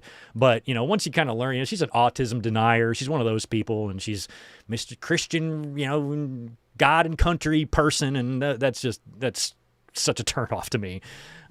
So I don't really have any desire or need to see her back in the ring. But at the same time, you wish her the best, hope it all works out. But, I hope it's not just some knee-jerk decision that she made because she went to Mania weekend, had fun. I'm like, oh, I want to get back in the ring again, and as long as she really, really wants that, but if it's going to take her, it's not going to exactly, she might not exactly be able to get right back to WWE or somewhere major. So she might have to, work a little around the indies or go through some sort of, another spell of, dues paying or whatnot. She might not be into that. But she says her kids want to see her wrestle, and she's using them as a motivation as well. So we do want to wish her the best. Me personally, I do not care at all. All right. Before we get into some of the wrestling news, I can already tell this podcast is going to spill into Collision, so I do apologize for that. I wanted to save the saddest piece of wrestling news for the end. And we got some absolutely devastating news yesterday from the lovely and wonderful Rebel. Now, Rebel, for those who remember her, she used to be in TNA back in the day, and she started with AEW when they, first began there in 2019. She was with Britt Baker. There was the whole Reba and Reba thing. And over the last year or so, if you've been following her on social media, she has been undergoing some health issues, I think about the last 2 years now. And she was hospitalized back in 2024, and they didn't really know what was wrong with her. And for the past 2 years, it just feels like every update that she gave to us on social media was something health related. A lot of pictures of her in hospital beds, nothing too overly alarming. Oh, just doctors are trying to figure out what's wrong, this or that. And it just felt like it was getting progressively worse, and she wasn't getting any answers. And last post I saw from her a couple of months ago, something like, more doctor visits today. Let's hope we can finally figure out what's wrong. And then we get just an unbelievably heartbreaking video from her, broken up into 3 parts that she posted on social media, Instagram and Twitter, where she reveals that the doctors have finally found what's wrong with her, and unfortunately, it's not good. She called it a plot twist. She's really having trouble speaking. You can already tell her voice is extremely affected by this. And she revealed that the doctors have diagnosed her with terminal ALS. Terminal ALS means you are in stage 7, which when you are there, you don't have years, you have months. And this progressed very, very fast in her. You can hear it in her voice. She is still able to articulate. She can get out all of her thoughts. You can tell her brain is working just fine, but she is declining rapidly. And she says she doesn't know how much time she has left, but it's probably not going to be much. And the tears in her eyes when she's, really showing a great amount of courage here, to make this video and tell the world this unbelievably tragic news and still, for the most part, try to remain positive throughout it. Thanked everybody for their support, from the fans to her family to AEW to Tony Khan to the wrestlers to everybody that has been showing her love. And, of course, she had an outpouring of it on social media. I think this has been weighing pretty heavily on every single wrestlers and wrestling fans' minds for the last day or two because of just the absolute heartbreaking nature of this. And all you can do is just wish her well and hope for the best and pray, whatever you want to do. It took the doctors this long to find out what's wrong. I mean, there's a part of me hoping that maybe this is a misdiagnosis and there's going to be some last-minute Dr. House miracle moment here that's going to save her, and it's just, you just wonder, I'm not a religious person. You guys know that. I'm not a prayer. I don't think I've ever prayed, but I will pray every motherfucking day for this woman if it helps her, But on the same side of that coin, in a world that, that may have a creator, how can anybody create a world where something like this is possible to happen to such a wonderful, wonderful soul who everybody loves and has nothing but positive things and memories to say about? I mean, this woman was fun in AEW. That shit she was doing with Britt Baker, she's a smoke show, man. She's a year younger than me. We almost have the same birthday. I'm born on the 6th. She's born on the 8th. She was born in 78. I was born in 77. So she's just basically 1 year exactly younger than me. And she's young. She's too young to go through this. I mean, prior to this announcement, I was still kind of holding out hope that we would get to see Rebel back on TV somewhere one day. Really felt like she wanted to get back to that. And, for it to take such a dark and tragic and sad turn is just going to be one of those things that you can't shake. I mean, obviously with wrestling, we've dealt with a million deaths, but it's the ones like this that are really the most heartbreaking. I completely different situations, but the sadness level you feel, this one rivals like a Daphne and Owen Hart, where it's not fair. It's not fair what happened to these people. And it's certainly not fair what happened to Rebel or what she's going through. ALS, I mean, it's like cancer. It's fucking horrible. The fact that we even live in a reality, in a universe where something like this exists is almost, it feels like it's done with purposely evil intent. Fuck the divine plan. How the fuck can this be in there? It's just so sad. And all you can do is hope for the best, pray, and commend her bravery and her courage for, being honest about all of this, especially when you can tell, how close, she is to, this all ending for her, especially you could hear it in her voice, and it was just heartbreaking to hear her speak, because she's still speaking. You'd understand every word she's saying, but you just know how progressively worse this gets. A lot of people might have family members who have ALS or have something similar. Parkinson's is similar, but it's not as devastating. This is, a terminal thing that, is going to wind up taking her life. And maybe we get lucky here and she can hang on. Or like I said, maybe there's some glimmer of hope for a misdiagnosis. But, it's been so long now that she's been, being tested and going through these health issues that it sounds like they have found what it is. I just don't know why they didn't find this originally. I don't know how ALS treatment or research or diagnosis goes. I don't know how any of that, what the procedure is. But it just seems like if you have this, it wouldn't take them till now to find it. But it just sucks. It sucks. So been doing a lot of thinking about Rebel and their career. And, I didn't really know much about her until she got to AEW. I love the stuff that she was doing with Britt, but she was in TNA. She was back there back in the day, and she was in a couple of country music videos. She was like the lead badunkadunk girl in a Tracy Adkins video, and I think she was in a Brooks and Dunn or something like that, some sort of country. So she's done some country shit. She looks great. She's a hot fucking mom with a country hat and fucking cannons. Girl's a smoke show, man. I know cannons is kind of trending right now because of that CEO lady. But Rebel was just gorgeous woman, and gorgeous soul, wonderful human. Nobody had ever anything negative to say about her. So everybody's really rallying around Rebel right now. She has a lot of support from all of her peers and her family and her friends, and I'm really glad that she has that. She certainly doesn't appear to be someone who's alone or going through this alone or anything like that. She's got support around her, and, just all the best, as she manages this absolutely brutally evil condition and disease. And it's super sad. So, Rebel forever. Rebel forever. All right, let's move on to some TV.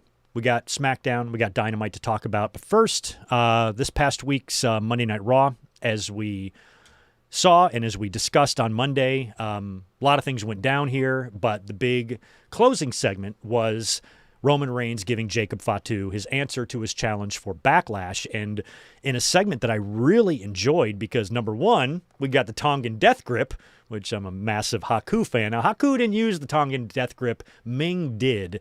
Ming did. Not Haku. But it was cool to see that, and I loved how that confrontation felt because it wasn't your standard, typical face-to-face promo that devolves into a brawl. This was, Roman saying the wrong thing and then just Jacob grabbing him by his fucking throat and muscling him down to the mat. Tongan Death Grip style was great. There's this kind of an intensity there. Like there's a difference in Jacob. There's something about Jacob that I'm like, man, even the toughest motherfucker in WWE needs to be weary of this guy, because of, what he really is capable of. And, Roman, being, so dominant in this alpha, to be taken down to that degree, I enjoyed it. And then Roman immediately got up from that, got on the mic and accepted Jacob's challenge for Backlash. So we're getting that now, and that's official. So I wanted to kind of at least touch on what we saw on Raw on Monday. And also this week on NXT, couple of big debuts. So we've got, I guess it's the end of the show. It's Tony D is out there cutting a promo, and he is confronted by Evil, former IWGP champion, who we did mention was signed by WWE last week. He shows up on NXT right out of the gate here, but we don't exactly know what his name is going to be. All they did was refer to him as the former IWGP champion and mentioned the word evil, but used it as a descriptive word, not as his name. So he's probably going to have a different name in NXT, and we're probably going to learn that on Tuesday if we have not learned it already. So Evil is now officially in the company. Saw some fans a little uppity about, why is he going to NXT? You know what I said about pick your battles? This is a pretty good example of that. I think that in some cases, fans need to stop thinking that if you sign with WWE and you go to NXT first, that somehow means you're not ready for the main roster, or you're not a good enough wrestler to be on the main roster yet. It's not necessarily what that means. I think every case is different. Some guys, leapfrog NXT, go right to the roster. Some stop in NXT first. I don't think it is a insult to Evil at all to be there. And if you are a wrestler that has a lot of experience, a lot of guys like Sami Zayn, Kevin Owens, Shinsuke Nakamura. Think about all of the experience they had prior to getting to WWE. They spent a lot of time in NXT, and I don't think it's necessarily like an insult. I think it might just mean this is where they have no maybe place for him on the main roster yet, but they signed him. Okay, we'll put you in NXT first. We'll get you used to the WWE kind of environment, and then we have something for you. We'll move you up to the main roster, but let's get you in here first. Get you orientated, that type of thing. I don't really think is something any fans should be flipping out over. He should be on the main roster. He probably will be, or he will be. They signed him to go on the main roster. He's just stopping in NXT first. Now, if he's there 1 year from now, then okay, maybe. Why is he still there? What the fuck? But him just showing up there, doing a little something, maybe winning the NXT title as a way to introduce him to a WWE audience instead of just throwing him right there out on main roster TV where he's going to get no reaction from the fans, because a lot of fans might not know who he is. So bring him in at NXT, getting him a little bit of establishment, getting him his WWE name, getting some fans familiar with him who watch NXT, so at least he's on WWE fans' radar by the time he debuts on the main roster. In Royce Key's case, he was on AEW all the time. He was a champion on AEW the night before he left the company to go to WWE. Fans knew who he was. Maybe not everybody is going to recognize Evil. And if you just brought out Evil on SmackDown or Raw as a debut, what are the fans even going to do? How are they going to even know how to react to him? So getting him in NXT first, establishing his name and what this version of him in WWE, this character is going to be like, I hardly think is the worst thing in the world. I think fans have a very simplistic way of looking at things, and they look at Evil in NXT as, WWE thinks he's not ready for the main roster. It's not necessarily that. So I don't know why fans get so uppity. I'm like, Pick your fucking battles. Do you really want to die on the evil in NXT hill? Is that something worth your time? No. Who gives a fuck if he showed up there first? What does it even matter to you? I don't get it. So many people, I can't believe what a disgrace. He's in NXT. I'm like, huh?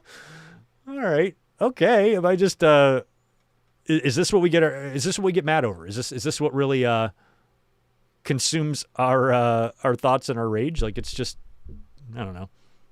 I didn't care that he was in NXT first. Who gives a shit? So anyway, after he confronts Tony D and leaves, Tony D's then attacked by Tavion Heights, I think, right, who puts him down, and then the camera's kind of focused on him, and then there's just some dude, some big-ass dude on the top rope who hits Tony D with a moonsault. Big fucking guy. And the announcers are like, who's that? Oh, hey, buddy, Tito's laying right here. You can kind of see him. That's his ass. It's Tito's ass right there. The announcers made it like he was a fan. Like, who the fuck is this guy? Well, they have the internet has told us that this guy is, I think he's a British independent wrestler by the name of Will Cruz. You know, and he's a big guy. I mean, he's fat, but he's got agility to him. Those are some of my favorite wrestlers. His debut kind of reminded me of a little bit of Vic Grimes, a little bit. And because Grimes is a big guy. And I do like when you have a big guy like that can move and can moonsault, because those are different types of wrestlers. You know, they're not covered in muscles and tattoos and spray tanned. This guy's got a fucking massive belly on him, and he's hitting a moonsault like he's Ricochet. Loved it. So I don't know anything about this kid, but I saw some clips of him, and he's got this like cool mullet. He's got a lot of energy to him, energy behind his face, and a lot of people are singing his praises. So NXT was my first introduction to him, but now that I've seen a few clips, you know, and I kind of like him. I like his look. I like his vibe. You know, again, I don't know how that'll translate to WWE and NXT, but it's all about connecting with the fans, getting over. That's what you got to do. You got to get over, and he definitely seems like he's got the personality and the energy to get over. So let's hope that he does. Also, Lizzie Rain, I think debuted on NXT as well. Everybody's talking about her. Don't know much about her other than a lot of fans are super happy that she is signed, and she's got a really cool gimmick. She reminds me of the kid from Stranger Things that dies, the Hellfire guy, long hair. Was he Eddie? There's him, and then there's that brother of Max. I forgot. I get the two of them confused. But the nice kid, the kid who's like dies in Dustin's arms. What the fuck his name is? That's who she reminds me of. So I hope she comes out in like one of them Hellfire t-shirts one week on TV. So that's about as much NXT as I've ever talked about on a podcast. But I wanted to mention Evil, wanted to mention Lizzie, and I wanted to mention the big guy who moonsaulted Tony D on Tuesday. I thought that was pretty cool. Okay, let's move on to SmackDown.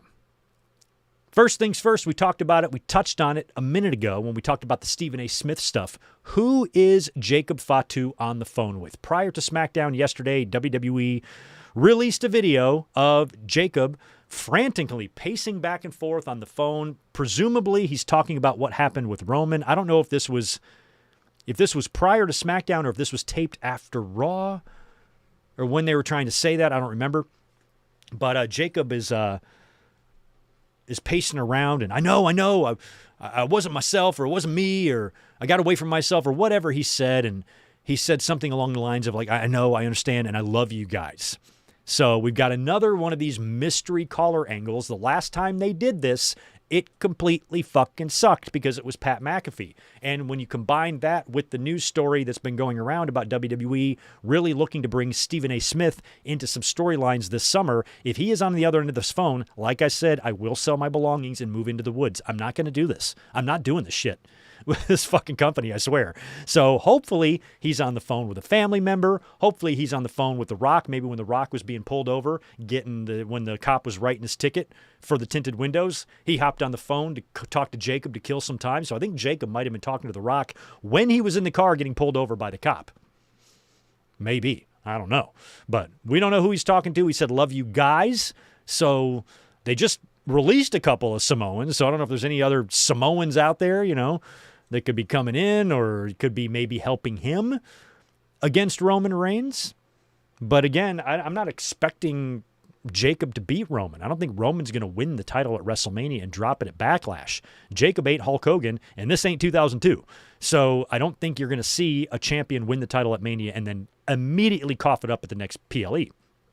I think Roman's holding that thing until SummerSlam, and I think he kind of spoiled that in the WrestleMania post-show. So I don't know whoever Jacob is talking to of how much of a role that person is going to play in the Roman match, or if possibly this person is going to play a role in Jacob losing. So we will see if it turns out to perhaps be The Rock. Probably not. I don't think it needs to be The Rock. But again, they're going through the trouble of telling you that they are doing a mystery caller storyline. And now I'm paranoid that it's going to be somebody awful. Like Stephen A. It might. But anyway, let me know who you think could be on the other end of that phone. In terms of SmackDown last night, one great piece of news we got this week. Oh, maybe just breathe a sigh of relief. And that is that SmackDown will be going back to 2 hours very soon. I think in June. So what the deal is apparently, and this is going to be an annual thing for as long as the media rights deal is ongoing, I would think, with USA Network, is that SmackDown is contracted to be a 3-hour show from January to June. And then for the other half of the year, it goes to 2 hours. That's a very weird way to set the deal up. Maybe they want 3-hour SmackDowns to give themselves ample time for Mania season. I totally understand that. I don't know why it needs to stretch into June, though. I think you can just end that shit on May 1st, if you ask me. So I think this should already be to 2 hours. But apparently it's split up into 6-month segments, 3 hours for one half of the year, 2 hours for the second half of the year. So that's good that we're coming up on a 2-hour SmackDown again soon, but right after the holidays, right back to 3 hours. Yay. But anyway, last night on SmackDown, we saw another debut. Ricky Saints came out. Cody Rhodes came out to cut a promo. And I got to apologize here. I watched a lot of Cliff's notes of SmackDown last night. I did not catch all of it. I was super busy and didn't get a chance to really see everything, but I saw enough. So I think I saw more of Dynamite this week than I did of SmackDown. But I did see the Cody promo, and he announced he's cleared, which is tremendous. His eye is starting to look a little bit better. And out comes Ricky Saints. So Ricky Saints makes his debut on SmackDown, coming out, confronting Cody. This is cool to see the two of them because Ricky Saints was Cody Rhodes' guest at the Royal Rumble a few years back when he was working for AEW. So now they are in the ring together and they set up a match for later on, which is great. This is a perfect way to bring Saints in. I enjoyed that. Also, JC Jane had a match last night on SmackDown where she defeated Charlotte. So when the what the fuck are they? Toxic Influence, whatever the hell they are. I was not really into them debuting last week because I don't really care much about the faction, but I do like JC Jane, and I do recognize that she is a pretty damn good performer.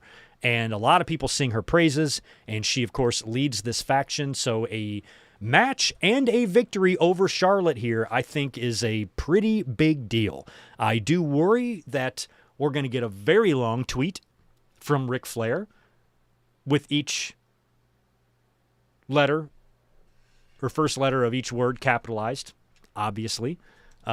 He might have a huge problem with this. Every time Charlotte loses or something bad happens to her, Flair, Rick seems to think that she's being mistreated or whatever, and he just acts like an obnoxious fuck on social media. He did issue an apology this week.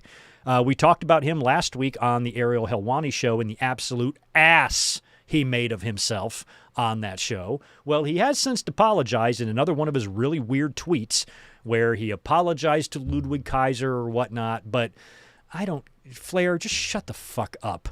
If you would just not act like a complete imbecile in the first place, then you wouldn't need to send out apology tweets. So apology not accepted. You are a drunk and a buffoon.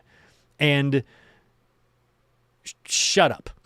Now, Flair hasn't even tweeted anything yet, but when I saw JC beat Charlotte, I'm like, uh-oh, old man's going to get mad. Hey, it's 8 a.m. You want to grab a drink? Yeah, sure. Here's something I'll say about SmackDown last night. Too much Danhausen. WWE, please don't ruin this guy. Because Danhausen is terrific. And when he first came in, one thing that I said was that I was nervous that WWE kind of really wouldn't know what to do with him. They did not have a good debut for him. They should have debuted him in a completely different way. But then almost immediately after that, they bounced back. A couple of small, short little backstage segments with Danhausen that the fans very much loved. Then you go into WrestleMania weekend, and Danhausen ranks, get this, number 3 in merch sales. It's Punk, it's Cody, it's Hausen. That's incredible. So, of course, now WWE is going to overdo it with him. He's got the Danhausen mobile. He's in 3 and 4 backstage segments every week now. And now he's getting in the ring and having matches or segments. And I think that's a little bit too much. Keep Danhausen in reasonable doses because that's how the fans will maintain a love for him. But he's only been there a couple of months. He already has a car that he drives, a little Danhausen mobile and all of this. And just don't fucking ruin it, man. He's worked too hard to get himself over for you guys to water him down and fucking ruin everything that makes this character fun. And I think last night was just a little bit too much Danhausen for me. Miz and Kit Wilson backstage, they try to leave a trap for him. I don't even know what they were trying to do.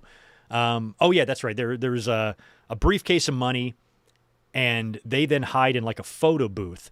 And I guess what's supposed to happen is Danhausen is supposed to open the briefcase, and when he does, a gold light shines in his face. So I'm pretty sure not only was a bunch of cash in there, but so was Marcellus Wallace's soul. By the way, shout out to Ving Rhames, who did suffer a little episode and had to be hospitalized this week. Hope all is well with you. So instead of taking Marcellus's soul, he took 40 G's in cash and walked away. And now Miz is like, you walked away with $40,000 of my money. This was, I can't believe it didn't work. And then they open up the briefcase and then explodes in their face. So I guess they had set a trap for Danhausen to be blasted with gold glitter or whatever the hell it was. And then Miz and Kit get it instead. Bad. I mean, Danhausen brings a smile to my face, but these type of segments are just so fucking stupid. So then you fast forward. I'm going to fast forward a couple of segments here. They're now in the ring. Miz he's desperate to get revenge on Danhausen. So you got Miz and Danhausen now in the ring a few segments later. And Miz says that he wants to agree to be Danhausen's mentor. And Danhausen, because he's innocent and fun-loving, he believes him. He goes, all right, yes, you're my mentee, or you're my mentor, I'm the mentee, and he's all happy about that. Kit Wilson comes out all pissed off. Wait a minute, you can't be his mentor, you're my mentor. And him and Danhausen start arguing over who's going to be the mentee, and Miz starts putting down Kit Wilson, starts putting over Danhausen. And then finally, when him and Danhausen shake hands and they cast aside Kit Wilson, Miz directs Danhausen to put a curse on Kit Wilson. So he goes, you are, and before he can curse him, Miz blasts Danhausen from behind, a double cross, and they put the boots to him and beat the shit out of him. And for the first time, Danhausen is left laying in the middle of the ring. So again, I don't know if some of these segments are really what you need. It's too much of Danhausen, but it was done to set up a Backlash match. So I guess later on, Danhausen wants a match with these guys, and then Aldis tells him if he finds a partner, they can face them. I guess, is it Backlash or is it next week? I think it's at Backlash. At Backlash. I think it's at Backlash. So two names come to mind here for Danhausen's partner. One is the obvious one. He's filled with jelly. He's a roll filled with jelly. Apparently, he's got a lot of time on his hands because his concert with Post Malone, they're not selling well, so they've canceled a bunch of concerts. So he might have some time on his hands. And of course, we did hear about Jelly being involved in the tag team match at Backlash with Pat McAfee. So Jelly Roll makes the most sense. Actually, he doesn't make sense. He makes the sense in terms of the WWE and what we heard about him being involved in a match at Backlash, and he does have a history with Kit Wilson because he does own a clean victory over him on TV. So he makes a little bit of sense. Who makes more sense, though, is Pepsi Phil. I would love, because what's Punk doing right now? Oh, hi, buddy. Tito reached for me. Wish you could say hi to people. Want to show your face? Anyway, Punk would make the most sense, and he's not doing anything else right now. And he did tease the thing with Cody Rhodes, but, Cody had a different attacker, as we'll talk about here in a minute. So maybe just for fun and to get him on the pay-per-view, Punk can be Danhausen's partner, and they beat Kit Wilson and Miz, and Punk just gets a nice, easy night off. Gets to have his match with a friend, give him a little bit of rub, while he is in transition into his next thing that he does for the summer and whatever sort of SummerSlam match they set up for Punk, which I'm hoping is against Cody Rhodes. And I said that I think Punk should move to SmackDown. When you look at the landscape, especially the heavyweight title situation on Raw right now, it's Roman at the top with Jacob Fatu as his immediate challenger. You still have Braun Breaker there, and you have Obafemi there. And up until last night, you had Gunther there as well. And we don't know if Gunther is going to stay there or if he's going to be permanently on SmackDown. But right now, the main event scene is the Land of the Giants on Monday Night Raw. And I'm not really sure if CM Punk fits into that landscape. So I would bump him over to SmackDown for the summer, which I'm still hoping will happen. But now we might see Gunther there as well. And who knows where Jacob will be, because Jacob is still on both shows. He's challenging Roman Reigns, obviously. But after Backlash, maybe he comes back to SmackDown. We don't know. We don't even know that yet. So I think Punk could just come to SmackDown and have some fun over there, and that can lead to maybe Punk and Cody at SummerSlam. We will see. So anyway, Danhausen gets beat down. He gets left laying. We had R-Truth and Damian Priest. They retained the tag team titles, defeating Fraxium, and after the match, Tala Tonga attacks both guys and lays them out. And I forgot, that's the part that I missed. I did not see. Did Solo Sikoa get on the mic after that? That was the part that I missed last night. I told myself, hey, before you do the podcast today, look up that. But I don't remember if it was after. It's probably unimportant. Yeah, this is what I didn't see here. Okay, so then it was, after that, it was the Usos coming out, right? And the Usos got in their face, and then I think Tala takes them out as well. And Solo kind of threatens, war with the Usos and Roman Reigns and Jacob Fatu. So I don't know if they're setting up another family versus family thing here. I don't really know. A lot of that stuff I kind of missed last night, so I apologize for not being educated on what went down there with Solo and the Usos last night. I knew I kind of missed something there when I was making my notes. But we also had Cody Rhodes taking on Ricky Saints. Cody got the win over Ricky Saints. Not a big surprise there. Perfect, nice little first match for Ricky on the main roster. I thought he looked good. And after the match, when Cody was celebrating, he is then randomly attacked from behind by Gunther. Gunther shows up, chokes out Cody with the sleeper, and then poses with the WWE title. So now Gunther is making it known that he's targeting Cody? Now, is this going to factor in to the favor that apparently Paul Heyman owes to Gunther for targeting Seth Rollins? Is this part of it? I kind of hope that it is, because one thing I do not want to see happen is for Gunther to have a match against Brock Lesnar at SummerSlam. I'm kind of hoping Brock Lesnar's WrestleMania match was the final retirement. That's his actual retirement. If he does come back, like I said on the podcast last week, I would actually prefer he just wrestled Oba again. Book Oba and Brock too. Brock can come back maybe on TV, attack Obafemi. It was bullshit what happened at WrestleMania. I know I can beat you. Give me one more chance. Me versus you at SummerSlam. If I can't beat you, I'll retire. And then that's the official retirement, and Oba just beats him twice. I'd be okay with that. But I talked a lot about Brock and how I feel like WrestleMania was the perfect retirement for him. So I just hope that it was. Hey, Tito, let me give... See, Tito? Look. It's food. Come here. There we go. This food bowl's right behind me. I just gave him a little kibble. I always keep it handy in case he bothers me and I need to get him out of here. So, the hell was I talking about? Oh, yeah, Gunther. Gunther and Cody. So, we'll see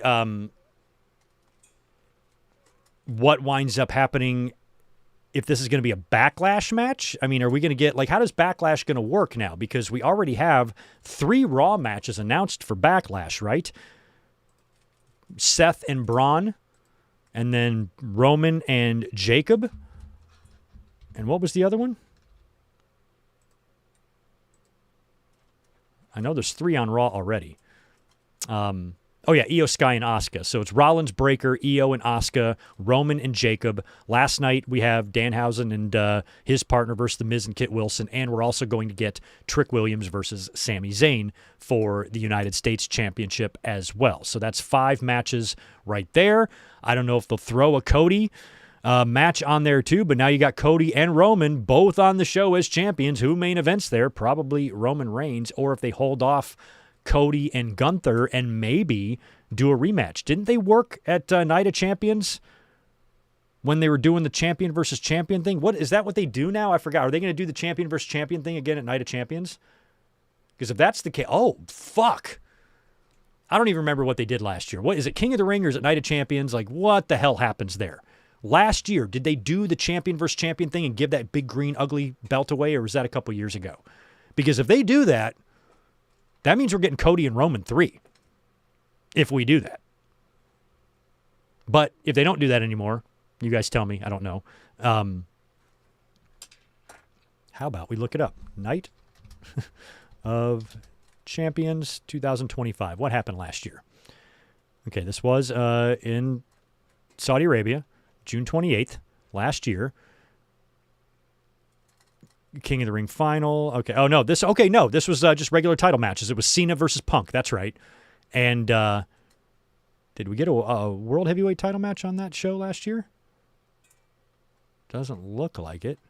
We just had the King of the Ring and the Queen of the Ring tournaments. It was Cody beating Randy, Jade beating Asuka for the King and Queens.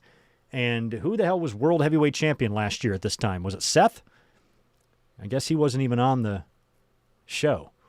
I don't even remember last year. But anyway, so they might not do the champion versus champion thing, but maybe Cody and Gunther work Night of Champions, because I do think they faced at one of those Saudi shows and Cody won, right? So maybe they run that back.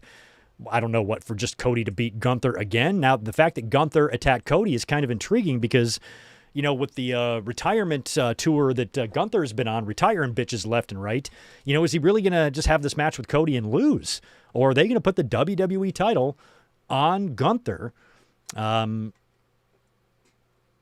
have Cody not be champion for the summer? I don't know. I don't know what it even means that Gunther attacked him last night. So you guys let me know. Where do you think that's going to go? I mean, obviously it's going to lead to a match, and it's obviously going to lead to a title match. But if that match happens, I have a tough time seeing either guy losing, to be honest. So I think right now it might actually be Gunther winning the championship. I don't think he would attack Cody. You know, basically, if WWE plans to have Cody be the champ for the next 4 or 5 months, why would you have Gunther attack him? If you're going to give Cody successful title defenses, I feel like someone else would attack him. You know? So Gunther attacking Cody, to me, in a weird way, almost spoils that he's going to win the championship. By the way, Collision is starting right now, and we ain't done yet. So I apologize. We're probably going to be going another 30 minutes here. So if you are a Collision guy, I am sorry that I'm taking that from you. Or you can just click off me and go watch Collision. I don't really care. I just want you to be happy. But I'm sorry about bleeding a little bit into Collision here. But I got the night off, so I'm in no hurry to finish the podcast. So you guys let me know what you think this means for Cody and Gunther, but I think it means Gunther's probably going to win the title whenever they do this match for real. Also, Royce Keys last night defeated Angel Garza. Squash there. No big surprise, but we did get a little interaction with Royce Keys and Jacob Fatu backstage, which was kind of cool. So Jacob is going to have some backup. It looks like on his side if, you know, maybe the MFTs or Roman does or whatever. So Royce Keys is now factored into this, which is a little bit interesting. We talked about earlier on, next week we got a big funeral because the gingerbread man died. Sami Zayn killed him in the ring. Brought out the gingerbread man, kicked him right in his gingerbread little penis. Down goes the gingerbread man, and then Sami proceeds to like rip his arms off. just dismembers the gingerbread man right there on SmackDown last night. And so next week, we are going to get a funeral for the gingerbread man. And I called out earlier what I expect to happen because it feels like this is some Vince McMahon shit. And if you just remember how these segments would typically go, I don't think you're going to have an actual funeral here and we're going to lay the gingerbread man to rest. What I think is going to happen is we're probably going to have a coffin in the ring with the gingerbread man in it, and he's going to rise from the dead and take off the hat to reveal that it's Trick Williams, and then Sammy's going to get beat down, and then it's Trick and Sammy, of course, at Backlash. Paige and Brie Bella, they defended their tags last night against Nia Jax and Lash Legend. It was kind of a funky finish. I think Nia was going up for an Annihilator on Brie, and then Paige comes in from behind and kind of kicks Nia's leg, and she just falls backwards, and Brie is able to roll her up and retain the tag team championships for her team. So I don't know who's going to be taking the titles off of Paige and Brie, but it sounds like this might be a lengthy title run that will probably stretch into whenever Nikki Bella comes back. And like I mentioned earlier, I don't remember if I read it on social media or if one of you told me and tagged me in it. I don't remember.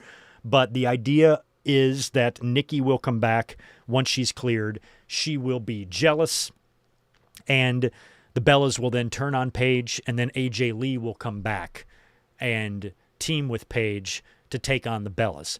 But if Nikki comes back, I don't think she'll be able just to insert herself into the team. Well, actually, she probably could, because they can freebird that. Nikki can come back and be on the same page as both of these, and they can kind of be a trio. But then the Bellas will turn and kick Paige out, meaning she will lose the tag team championship without having to lose a match. She'll just get kicked out, and the Bellas will then be tag team champions, and then maybe Paige will go recruit AJ Lee, which is a great callback to years ago. I'll never forget that thing on Raw, that segment on Raw where the Bellas are going like, all you do is skip. All you do is skip. I'm like, she's better than both of your asses. I don't know why you guys are throwing stones.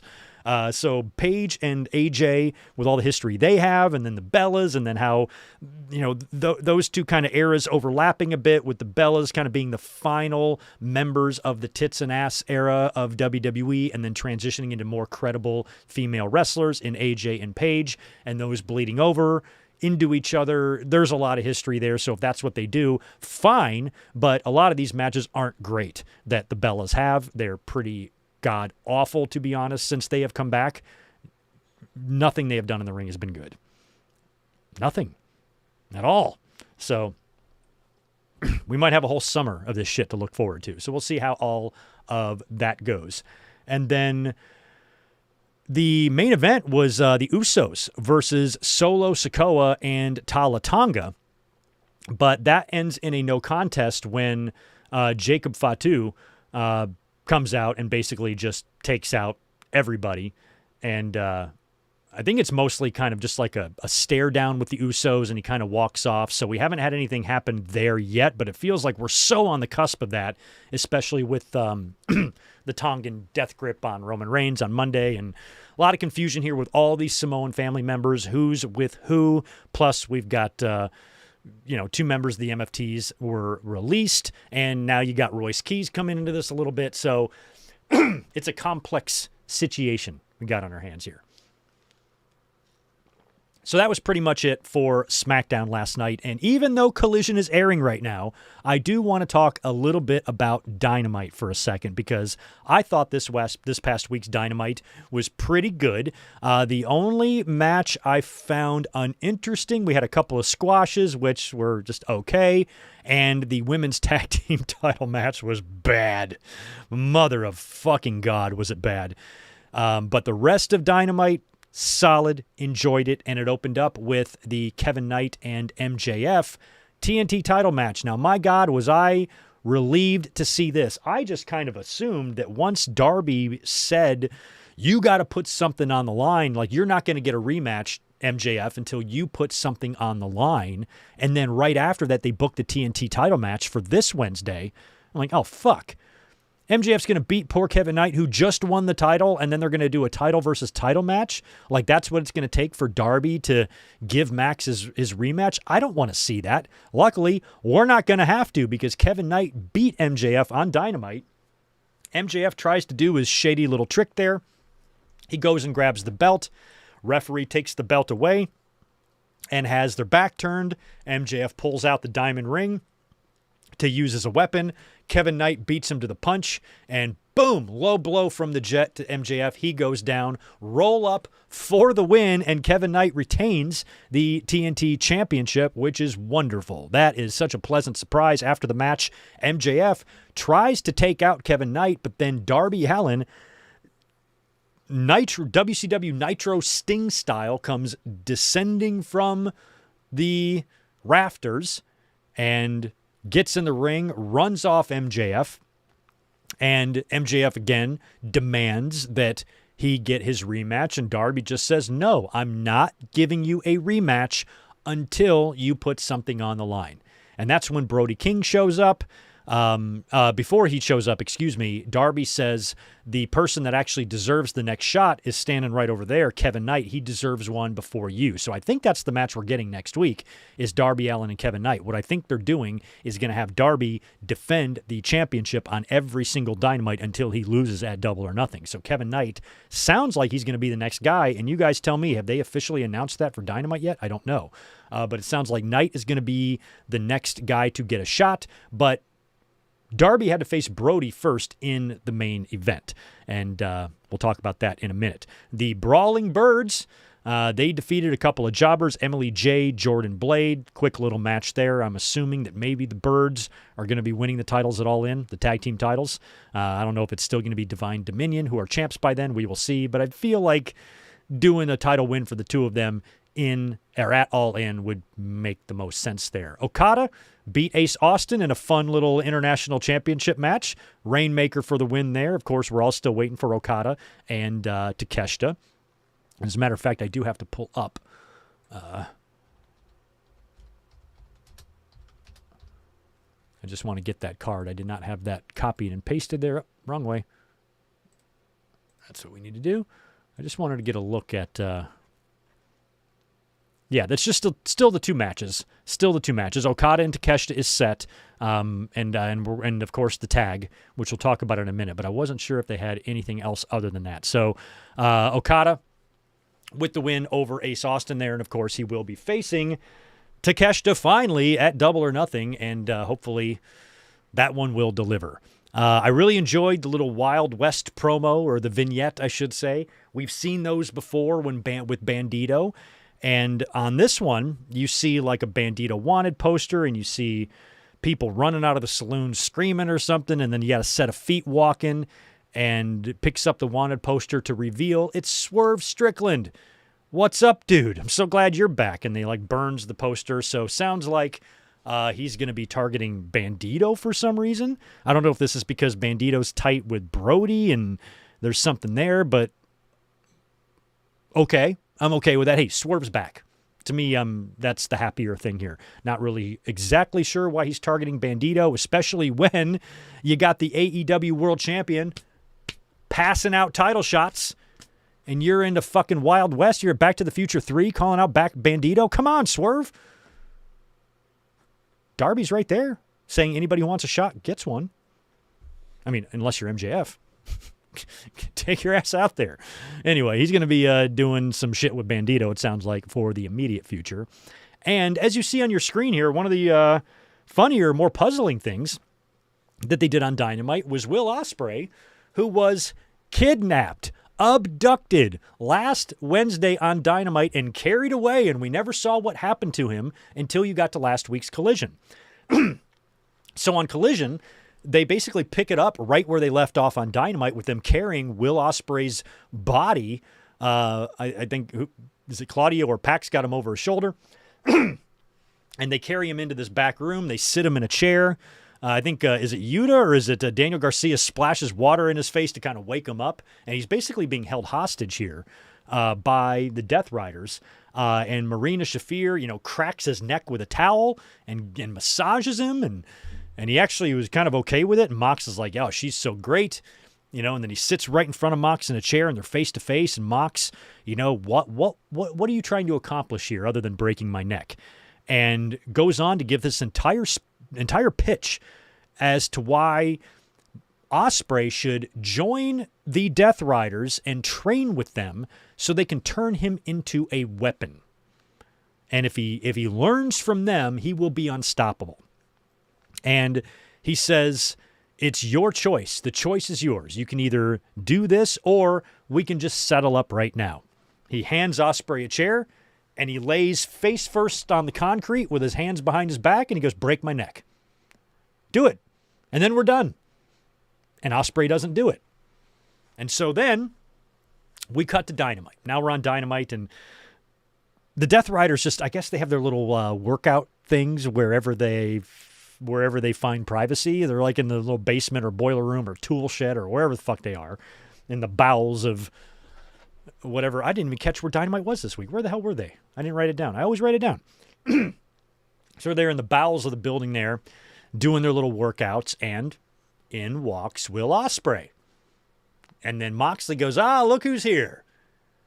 And he gets in Ospreay's face, and the first thing he asks him, he says, are you cleared? And Ospreay says, no, but I'm still going to go to Japan because I've got a big title match with my boys, and I'm not going to let them down. And Moxley's like, good, loyalty's important. And then asks, basically tells Ospreay that he's going to drop everything. Forget everything that you were taught. We're going to start from the ground up here, and you have to be 100% devoted to this. And if you are, we will turn you into that weapon. I really like this. Now, for a couple of reasons. Number one, because because we've all known that Will Ospreay is probably going to be a world champion one day, or is going to be winning the world championship in AEW, and he's probably going to be doing that at All In. And the one issue I have with Will Ospreay is that he's such a good wrestler that's really all he does. He just comes out and has great matches. When he's shown us that he's good on the mic, and he's good at other things. But in terms of like actual storylines, the Fletcher stuff, and yes, there's been some stories there, but in terms of like a main event type of issue, this is putting Ospreay in environments that he hasn't been in before. We haven't seen Will Ospreay in a ton of these like backstage type of things where they're actually telling you a story, outside of the wrestling ring, and backstage stuff, and his interactions with the Death Riders and the motivations there and all that stuff. They are putting him in these main event type of stories because he's going to be a main eventer. And I think if Will Ospreay just kept coming out having banger after banger and winning the title at All In, that would be fine and everything. But this is an actual story for him. And I'm very intrigued by it. Now, there are some issues with it. A lot of fans were like, well, this doesn't make sense. He wanted to break all their necks. Now he's hanging out with him. What the fuck? Some people didn't see Collision. So those fans who didn't see Collision, who only watched last week's Dynamite and then tuned into Dynamite again, might be a little bit confused, but the announcers recapped it.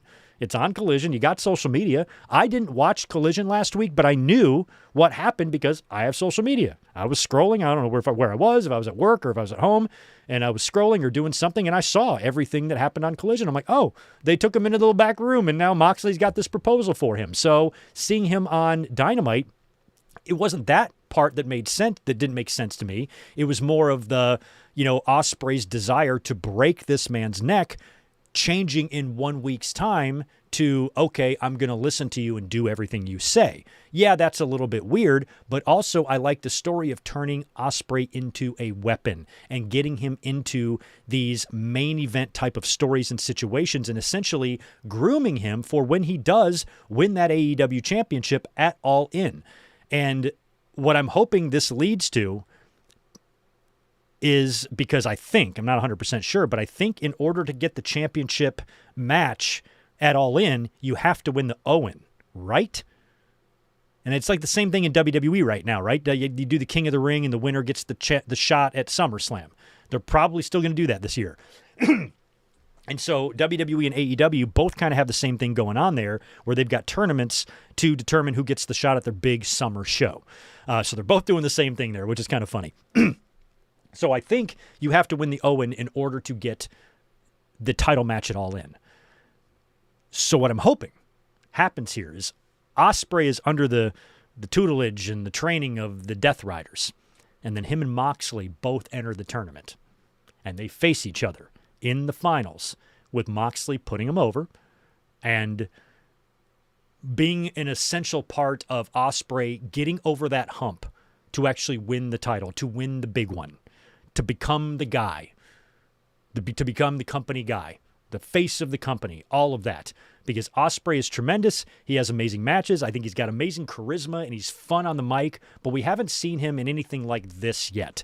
So this is something different for him to do, since he is going to be a main eventer, and I think Moxley is very much in control creatively of what the Death Riders do, because they've been together for so long. Moxley definitely does care. I trust him, in terms of his desire to want to elevate people, and he is an AEW company guy.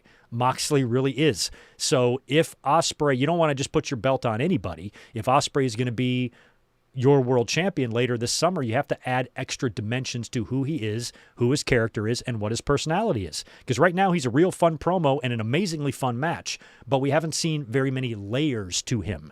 And now you're starting to add those layers. So I'm intrigued by what all of this could mean and what it's going to lead to, especially if it leads to Osprey winning the title at All In. And, was he going to then credit the Death Riders with changing him? Because the whole situation was weird, because after he got injured by the heel Death Riders, then Moxley started to get cheered during the whole Continental Classic stuff, and then he was essentially operating as a babyface, and then Will Ospreay came back, and now he's back to being a heel who kidnaps and abducts the man, only to want to befriend him and train him. So you don't know where Moxley's head at. Is he a good guy? Is he a bad guy? Is he a fun-loving, family man, or is he a killer? Which one is it? I'll tell you what my absolute favorite moment of the entire pro wrestling week was the moment that happened right when Osprey walked in, and you got Pac there. Pac has got his hat and his white shirt, and Pac does not like any of this. And he's just sitting there watching Moxley and Osprey talk, and then Moxley turns to Pac, and he just goes, and he just pokes his belly. Boop, boop, boop, boop. I could watch that over and over. I don't care what the hell else happens. I like that better than the WrestleMania Night 1 main event or the WrestleMania Night 2 main event. I like that better than anything I've seen recently in pro wrestling. That made me laugh so fucking hard. And I think Moxley was trying to get Pac to break or something, break character, but he would not. So after Osprey basically agrees, okay, Moxley, I will listen to you, and let's do this. Moxley instructs the camera crew to get out of there, and right before they sign off, you see Claudio taking off his shirt, which I guess means he's going to be sparring with Osprey, hopefully. So that whole thing is kind of fun, and I saw a lot of debates on it, online. It doesn't make sense. They didn't recap. Some people were debating if it was recapped or not. I'm like, yes, it was. I don't even watch Collision, and I saw what happened. Plus they did recap it on Dynamite. So there's like, all your main shit has got to happen on Dynamite. Why? Collision's important too. I don't, if you recap shit, I think fans just have WWE brains. They need a fucking video package for everything unless they can't comprehend it. So I don't even think that wasn't the part of it that didn't make sense. Why is he friends with him now? I'm like, well, if you watch Collision, you would see why. You would see Moxley's pitch and the chair thing and all of that. So if you didn't see that, it's not really anybody's fault, and they did recap it, and the story is an interesting one, but I saw I think more than one, I forgot who it was now. I wouldn't call them out even if I knew, but I forgot who it was now. But somebody that I distinctly remember watching defend the Pat McAfee stuff. Oh, I like it. He's a heel. He's getting heat. And had no problem with Pat McAfee being involved and didn't understand why the fans didn't think it makes sense, complaining about the Moxley Osprey stuff that it doesn't make sense. I'm like, how in the Dorito fucking hell can you have no problem with McAfee's involvement that made literally zero sense for him to be on the other end of that phone with Orton, and then complain that Moxley and Osprey doesn't make sense? That doesn't make sense. Also, it's pro wrestling. Kane lit a production guy on fire with a lightning bolt once. Shut up about what does and doesn't make sense. It's pro wrestling. This is not even this is not even that much of a stretch to make. Yeah, it's wild, the personal nature of the feud between Moxley and Osprey and what Osprey wants to do to him, changing into what this is now so fast, sure, but Kane lit someone on fire with a lightning bolt. So just quit your bitching. I think while they're in both companies, you're always going to see plot holes. You're always going to see things that don't make sense. To me, this is far less offensive than McAfee being on the other end of the phone with Randy Orton. Yeah, this is a little weird. Moxley, being between a heel and a babyface, and not even AEW knowing which way he's going there for a while. That's some inconsistency there that I wish they would kind of straighten out. But it looks like they've got the idea now where they want to go. And I think this entire thing with Osprey and Moxley and the Death Riders is the road and the storyline road he's going to take, that path to All In to win the championship. And like I said, I think it would be awesome if the Owen final came down to Moxley and Osprey to get the shot at All In. That would be all part of the story that I think would be great. And in the meantime, you better watch Collision too, although you can't because you're watching me right now. Did our audience drop since Collision? I did a little bit. About 50 of you left to watch Collision. That's okay. Or maybe some of you just don't care about AEW and you don't want to hear me talk about it. I understand. Like what you like. After that, we had Cope and Christian. They defeated RPG Vice. And, of course, we have last week on Collision, FTR accepted the challenge for Double or Nothing for Cope and Christian, but said that they want to make them say, I quit. So it's going to be an I quit match at Double or Nothing, FTR and Cope and Christian, where I'm sure Cope and Christian will get the win, and they got the win here when Christian made Trent quit on the microphone. He went and got the microphone. Cope's got him in the thing, and he's like, I quit. So that was kind of funny. Also backstage in a segment that I'm pretty sure was taped the previous week because Renee was having some voice issues on Dynamite, and they went to a backstage segment with Jericho and The Demand, so I think they shot that last week because something wasn't adding up there. But Jericho is being interviewed. He is then immediately assaulted by Ricochet and The Demand. And, of course, last week on Collision, Jericho and the Hurt Syndicate lost to Ricochet and The Demand. And Ricochet pinned Jericho after a Rico salt. So it turned into this Rico salt and Lion salt thing. And Demand holds Jericho while Ricochet slaps him and insults him, and then Jericho just says, eat shit, bald. Watch out, Jericho. Watch yourself, or I'm going to get involved in this feud, too. I'll hit you with a Greg assault. Don't think I won't. So it's probably going to be Ricochet and Jericho again at Double or Nothing, and they're kind of building up the Lion Salt. Like when Jericho hits it on Ricochet, it's going to be like a finisher or something, and it never really was before. So a springboard moonsault is now kind of acting like a finisher in this move because Ricochet did pin Jericho with that on Collision last week. So I did like all of that. I think what they're doing with Jericho is kind of smart because Jericho, he was growing tiresome to some portion of the fan base. I really didn't want to see him back in AEW. I kind of think he accomplished everything he could accomplish there. He was a big help to them at the beginning. He was their first world champion. I think Jericho and AEW will always be endlessly appreciative of what each gave to the other. But as a fan, I didn't really need him in AEW anymore. He'd kind of run his course, and I liked the idea of him coming into WWE, having a final storyline, and going into the Hall of Fame. That's all I need from Jericho. I don't need any more. But apparently he's not quite ready to do that yet. He re-upped with AEW for a multi-year deal, and now he's back. So if we got to have Jericho gobbling up TV time again, he was that learning tree shit was really bad, and we don't want to go back to that. So Jericho, I think, and AEW are both doing the smart thing here by having him lose. He's lost his 2 first matches back. Lost at the pay-per-view, lost at Collision. I would have him keep losing. I don't know if he's going to go past Double or Nothing, but if he loses enough, you will eventually get some of the fans wanting to see him finally get that win, which is smart to do that to us because most fans don't want to see him win anything. But if he strings up a bunch of losses to a guy like Ricochet, who I love, but a lot of the wrestling fans don't, and has got some heat with them, stemming from the ALS thing and all that, then that's a pretty good opponent for him to have. Who's beating him? The fans, it might actually be a way to manipulate the audience into cheering from you. Jericho is not stupid.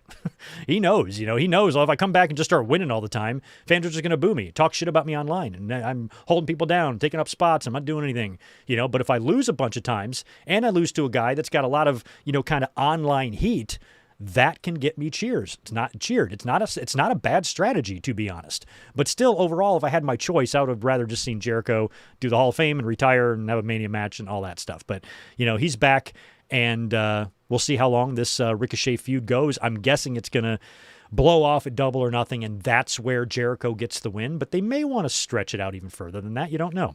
So we will find out. Also on Dynamite, Divine Dominion they successfully retained the tag team titles, beating Shida and Statlander. And I think what they're going to be doing here is I think Shida is going to wind up turning on Statlander eventually. Shida is kind of a heel now. Shida physically feels like she's lost a step to me. This is a really bad match. And I always liked Hikaru Shida a lot. I thought she was criminally underused in the company a lot, even though she is a 1 or 2 time champion there. And she was great in the early days, but, there was long periods there where she was off TV, which I thought was really unfair to her. But now that she's back, to be honest, she's not doing a whole lot for me. Physically, she's kind of giving me the Jey Uso vibes a little bit, when we were kind of like, oh, what the fuck is going on with him? She just doesn't seem sharp or crisp at all. And neither does Thunder Rosa, to be honest. Which is a shame. But I think, Shida and Statlander are headed for a split, and that's probably the story they're telling there. And like I said, I think Brawling Birds will probably win the AEW tags at All In. It's just a matter of if Divine Dominion remains champions for that long or not. We will see. Roosh also got a win over a jobber on Dynamite as well. Anthony Bowens, should be noted, he's in the Ops now. He joined them. He had a very intense promo. He's beating the wall and everything. Trying to have his moment there. Which I liked, so we'll see how that goes. And then, of course, in the main event of Dynamite this week, it was Darby Allin defending his AEW championship against Big Bad Brody King. Absolutely brutal match. And it always is when Darby's got to get in there with Brody. He's just going to get his ass kicked the whole time. And that's pretty much what this was. And we did get a big series of coffin drops that put Brody King away. The first one was a coffin drop from the top rope to the outside of the ring to the floor, which there was a really, really tight camera shot on, and you could just see the full force of Darby hitting Brody on the ground like that, just that thud, my God. Then gets Brody back in the ring, hits 2 more consecutive coffin drops in the ring, rolls him up with that pinning thing that he likes to do, and pins Brody King, successfully retaining the championship. And next week, he will probably face Kevin Knight. The week after that, he'll probably face someone else. And then eventually, one of these Wednesdays, we will get the official agreement between Darby and MJF to have the championship match at Double or Nothing once MJF puts something on the line. So what is that going to be? I think it's probably going to be, it could be his career. I don't think something like the Dynamite Diamond Ring would be enough. That's why I thought the TNT Championship was kind of pointless. I'm like, why would you do that? Why would Darby, who's already AEW World Champion, now win the TNT title or MJF be a double champion? Why would you even do that? Excuse me. So the only thing I can think of is maybe... Was it the match with Hangman? So Hangman has been gone since he lost the match, and that stipulation, that was to MJF, right? And the stipulation was that if Hangman lost, that he could never challenge for the AEW championship again. And they made a big deal, or not a big deal, but they made a point to tell you that that was a handshake agreement, meaning kind of planting the seeds that this can easily be undone in the future. So I feel like... Sorry, throat is getting scratchy. I've been talking for a while. So what I feel like could happen here is maybe the same thing where MJF or Darby, one of them pitches, hey, maybe it's MJF saying, if I don't beat you, then the same thing. I'll do the same thing Hangman did, and I will never challenge for that championship again. And then Darby can be like, hey, Max, I'm not stupid. I know that Hangman was a handshake agreement. Hangman can be trusted on his word. You, on the other hand, cannot. If you want that to be the stipulation, then we must write it into the contract. And makes MJF put that stipulation in the contract. Not a handshake, not a verbal contract, signed and dated fucking real human paper contract. And then Max, feeling that that's his only way, he agrees to it. And then, of course, he wins the championship. And he doesn't have to worry about never challenging it for it again or how to get out of that because he's going to win the title. So I think that's probably what they're going to do. It's probably going to be you can't challenge for the title thing, because if it isn't that, and it's not Max's career, and it's not the diamond ring, what is it going to be? What else could he possibly put on the line? His wife? Alicia Atu on a pole match? That's mean. I don't want to see poor Alicia hanging up there. It's going to be uncomfortable and shit. No. So I think career or you can't challenge for the title again, that's probably what's going down. All right, that is the end of my notes, and I have not even looked at the chat or answered Super Chats yet. So let's do that. Again, I apologize for all of this happening during Collision, but we kind of ran long tonight. I'm going to go into the Master Super Chat list because I'm not sure if that is all of them or not. Where are we at? Oh, we got a few more subscribers coming in on this episode. Welcome, everyone. Thanks for being here. All right, cool. Here we go. Oh, yeah, we got a good amount of them here. Yeah, I definitely would have missed these. I got the first two. I got the first one from Barry and the second one from Rarely Even. Also, something I've always meant to mention here, I don't use like Streamlabs or anything, which a lot of streamers do. I just don't like it. I feel like the quality is a little sharper when I go right through YouTube. So unfortunately, I have no ability to put the super chats on the screen. I think if you go through Streamlabs, you have options to do that. I can't really do it with the setup that I have. So I apologize that a lot of times I read these blind. And unless you guys scroll up to the chat to see where these super chats are, you're probably not seeing what I'm reading here. And I'm sorry about that. Hopefully I can figure out a way to do that in the future. But I just don't like Streamlabs. Even though Streamlabs, I think, doesn't charge you a fee like YouTube does for your super chats, I still prefer to keep it in YouTube. I don't know why. I'm weird like that. So I do apologize. That's why a lot of times I have to go into the master list to find these here. So anyway, let's go to the third super chat we got from. The next two are both from Rarely Even. First one was $5. If I was Jeff Cobb, I would leave too. Dude was made into a joke on a C-rate faction when previously being known as a killer in the indies. And yeah, we don't know the details if these were releases or if they requested to be released. You know, Tonga Loa and Jeff might have both had a conversation. Let's just go back to Japan. Ask for a release, and maybe they were granted. We don't know yet, but it is possible that information has come out during this podcast. I just didn't see it at the time that we went live here. Another one from Rarely Even, another $5. Thank you, dude. Johnny Gargano is one of the best wrestlers on planet Earth, and he has also been made into a joke. He's Triple H's guy, too, which is bizarre.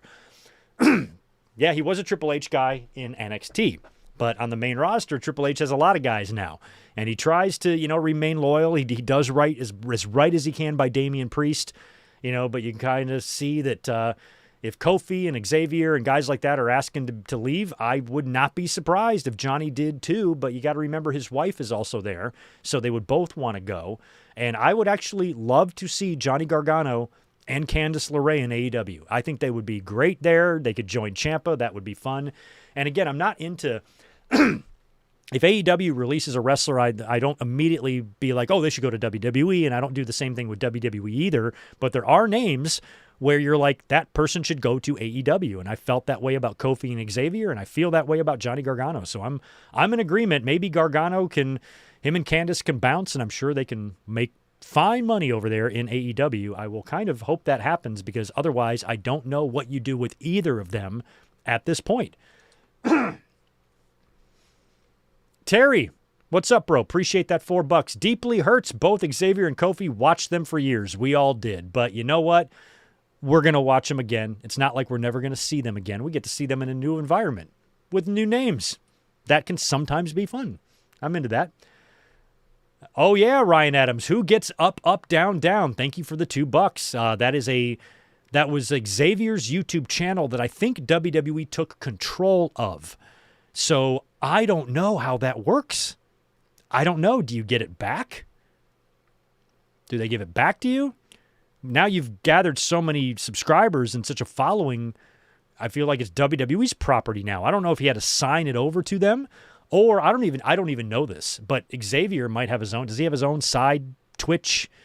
And, like Adam Cole does, he's Chugs, right? And so Xavier, I'm assuming, has other shit that he does other than that up, up, down, down YouTube channel. He might have a completely separate channel that belongs to him, or a Twitch stream that belongs to him. I don't know. I don't know how any of that works. But if he wasn't able to retain that, I'm sure he could just create his own new YouTube channel that would instantly get lots of followers over there. But yeah, I don't know if WWE wants to keep up, up, down, down just for spite and then put other people in charge of it to play video games, or if they sign it over to him. I have no idea. That's a good question. Michael Cuomo's got 5 for us. Thank you, my friend. So there's replacement. So there's replacement for new is up to date, fresh original. Oh, replacement for new day is up to date, fresh original novel, current, and also reinvent. And yeah, that's exactly what they can do. And that's not a bad thing, because I was not really enjoying anything New Day was doing in recently on WWE television. So wherever they go next can only be more interesting. Ryan's got 5 from us. Appreciate that, Ryan Adams. Next PLE now on NXT PLE now on CW and ESPN Limited, kind of like Dynamite and HBO and TBS. Yes, I did see the PLE thing on CW, which is kind of strange, but okay. But that's NXT. But yeah, I did read that this week as well. Thank you for that, Ryan. Ruben is back with 5. I know we have a Vault Watch Along set for tomorrow. Can I pitch we do Night of Champions 2008 soon for Kofi? He beat Jericho for the IC title. We could probably do that in June. I don't even think I ever saw. There's no way I bought Night of Champions 2008. There's no way I ordered that pay-per-view.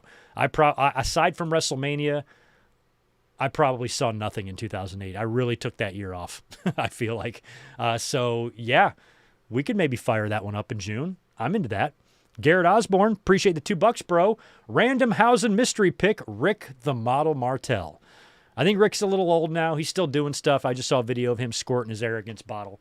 But Martel, I don't know about that. I'm a big Martel fan. He needs to be in the fucking Hall of Fame, and he's not yet. 2 more bucks from Ryan Adams. Seth beat Cody at Crown Jewel. Got hurt in the match. That's right. Okay. That's right. I couldn't remember what the fucking hell happened there.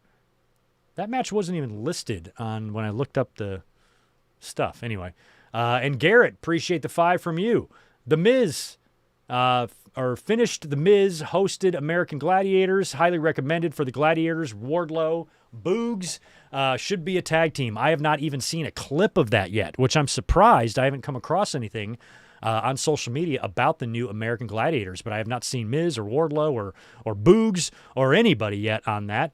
But I should check it out, because that used to come on all the time when I was young on television, and it was a pretty big deal.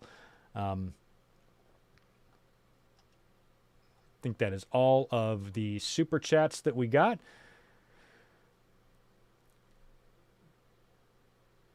Oh, yeah, you guys are watching Collision. Thank you for the updates here. I'm just scrolling through a few of these comments. Oh, by the way, because who mentioned it? Was it Garrett? Yeah, it was Garrett. No, it was Ruben. Ruben mentioned tomorrow's watch-along, which I forgot to mention earlier. So tomorrow, we are going to be here for a WCW watch-along. We're going to show WCW some love tomorrow night with a big batch of 8 matches that I have chosen off of WCW's YouTube channel.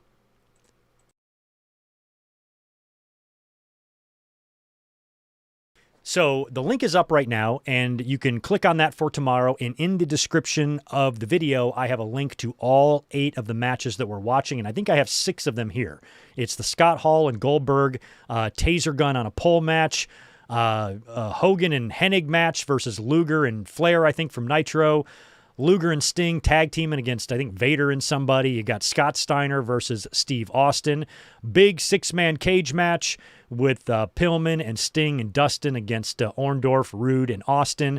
You got Steiners and Doom in a mask match, and Ricky the Dragon Steamboat versus Vader, and a big battle royal from Thunder. I have all set for tomorrow's watch-along, and if you have not seen it yet, on Thursday, we were here to stream Hulk Hogan's Netflix documentary review. So I gave you all of my thoughts on the Hogan documentary on Thursday, so if you have not checked that video out yet either, please give that one a look, because it was a lot of fun to review that show and go through all of that. So it's been a busy week on the channel. We're back at it again here tomorrow. And as of right now, I am keeping Monday open. I will probably be here for Monday Night Raw, but I have to go. I meant to go this past week. I mentioned this last week that I was supposed to go get one of my blood treatments done to deal with my very lovely blood cancer, which is fun to deal with. I was going to get that done last Monday, and a lot of times when I get that done, it kind of wipes me out, but I didn't go. I'm going to go probably this Monday instead. I can kind of go whenever I have time. So I usually go on Mondays, so I'm going to probably do that on Monday, which is going to wipe me out for the day, but I can probably still muster the energy to come up here and do a review with no problem. But Raw might also suck. It will be the go home to Backlash, so I feel like we probably should be here, which reminds me, 1 week from tonight, we won't be here for a winged eagle because it's Backlash. So we will be here 1 week from today for a Backlash watch-along and review. And then 1 week from tomorrow, which will be May 10th, Sunday, we will not be here for a watch-along because I just realized it's Mother's Day and I'm going to be busy. So that's kind of what's on tap for the next several days. And I think that's about it. I think we can finally call it here. 44 minutes into Collision. So this podcast went 2 hours and 44 minutes. Holy shit, we went long. So I will go ahead and push out the audio to the podcast sites here in just a little bit. And I think that is a wrap for tonight.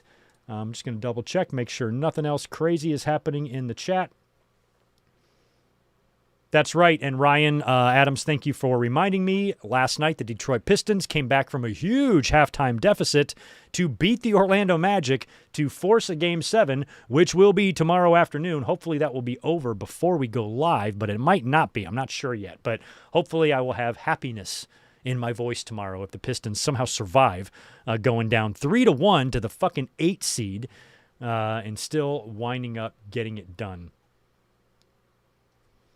Oh man, if we got Skip Bayless out there instead of Stephen A, my God, fucking blowhard central.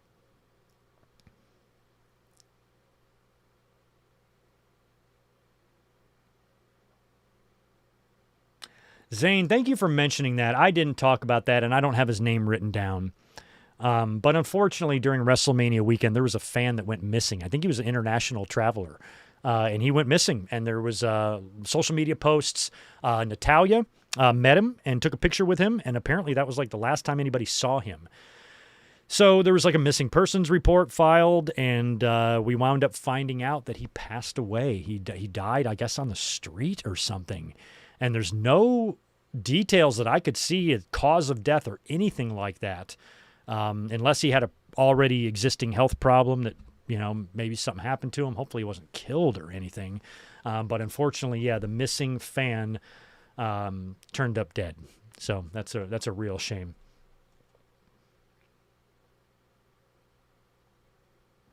Oh, cool. Memorial tribute to your wife. See, I like that. Those are tattoos that have meaning, you know. I think when all my friends, you know, when we started becoming teenagers, I had so many friends that just got hooked on the tattoo stuff. Tattoos are cool. I don't have anything against them. They're just not for me. But I just, you know, these are decisions. These are permanent decisions. And I think when you're 18, you're not mature enough to decide if you want something on your body for the next 60 years or not, you know? And I just, I couldn't put a sleeve on myself when I'm 21 when you haven't even had any life experiences yet, you know? Like, what fucking stories are you telling on your sleeve? You're a child, you know? So I just never got into the tattoo scene or whatever, but I definitely need to get one of Bub and Tito when the time is right, because that's an actual tribute to them. I really like Punk's paw print. I thought that was cool. Larry's paw print. That probably brings him a great deal of comfort, you know. All right, guys, I'm going to go ahead and get out of here now. Enjoy the rest of Collision. Make sure you're here tomorrow, 8 Eastern, 5 Pacific. We'll be doing that WCW Watch-a-thon, and all of those videos are available on YouTube, so you don't have to go beyond this platform to do that. I will kill the ads on tomorrow's stream, so you won't be interrupted, and hopefully you just have premium and you won't even have to worry about the ads. But otherwise, we will be here tomorrow for some fun WCW action. I'm looking forward to some action from World Championship Wrestling. It's been a while. All right. I am out of here, guys. I appreciate it. You guys have a good one, and I will catch you tomorrow for the watch-along. Peace.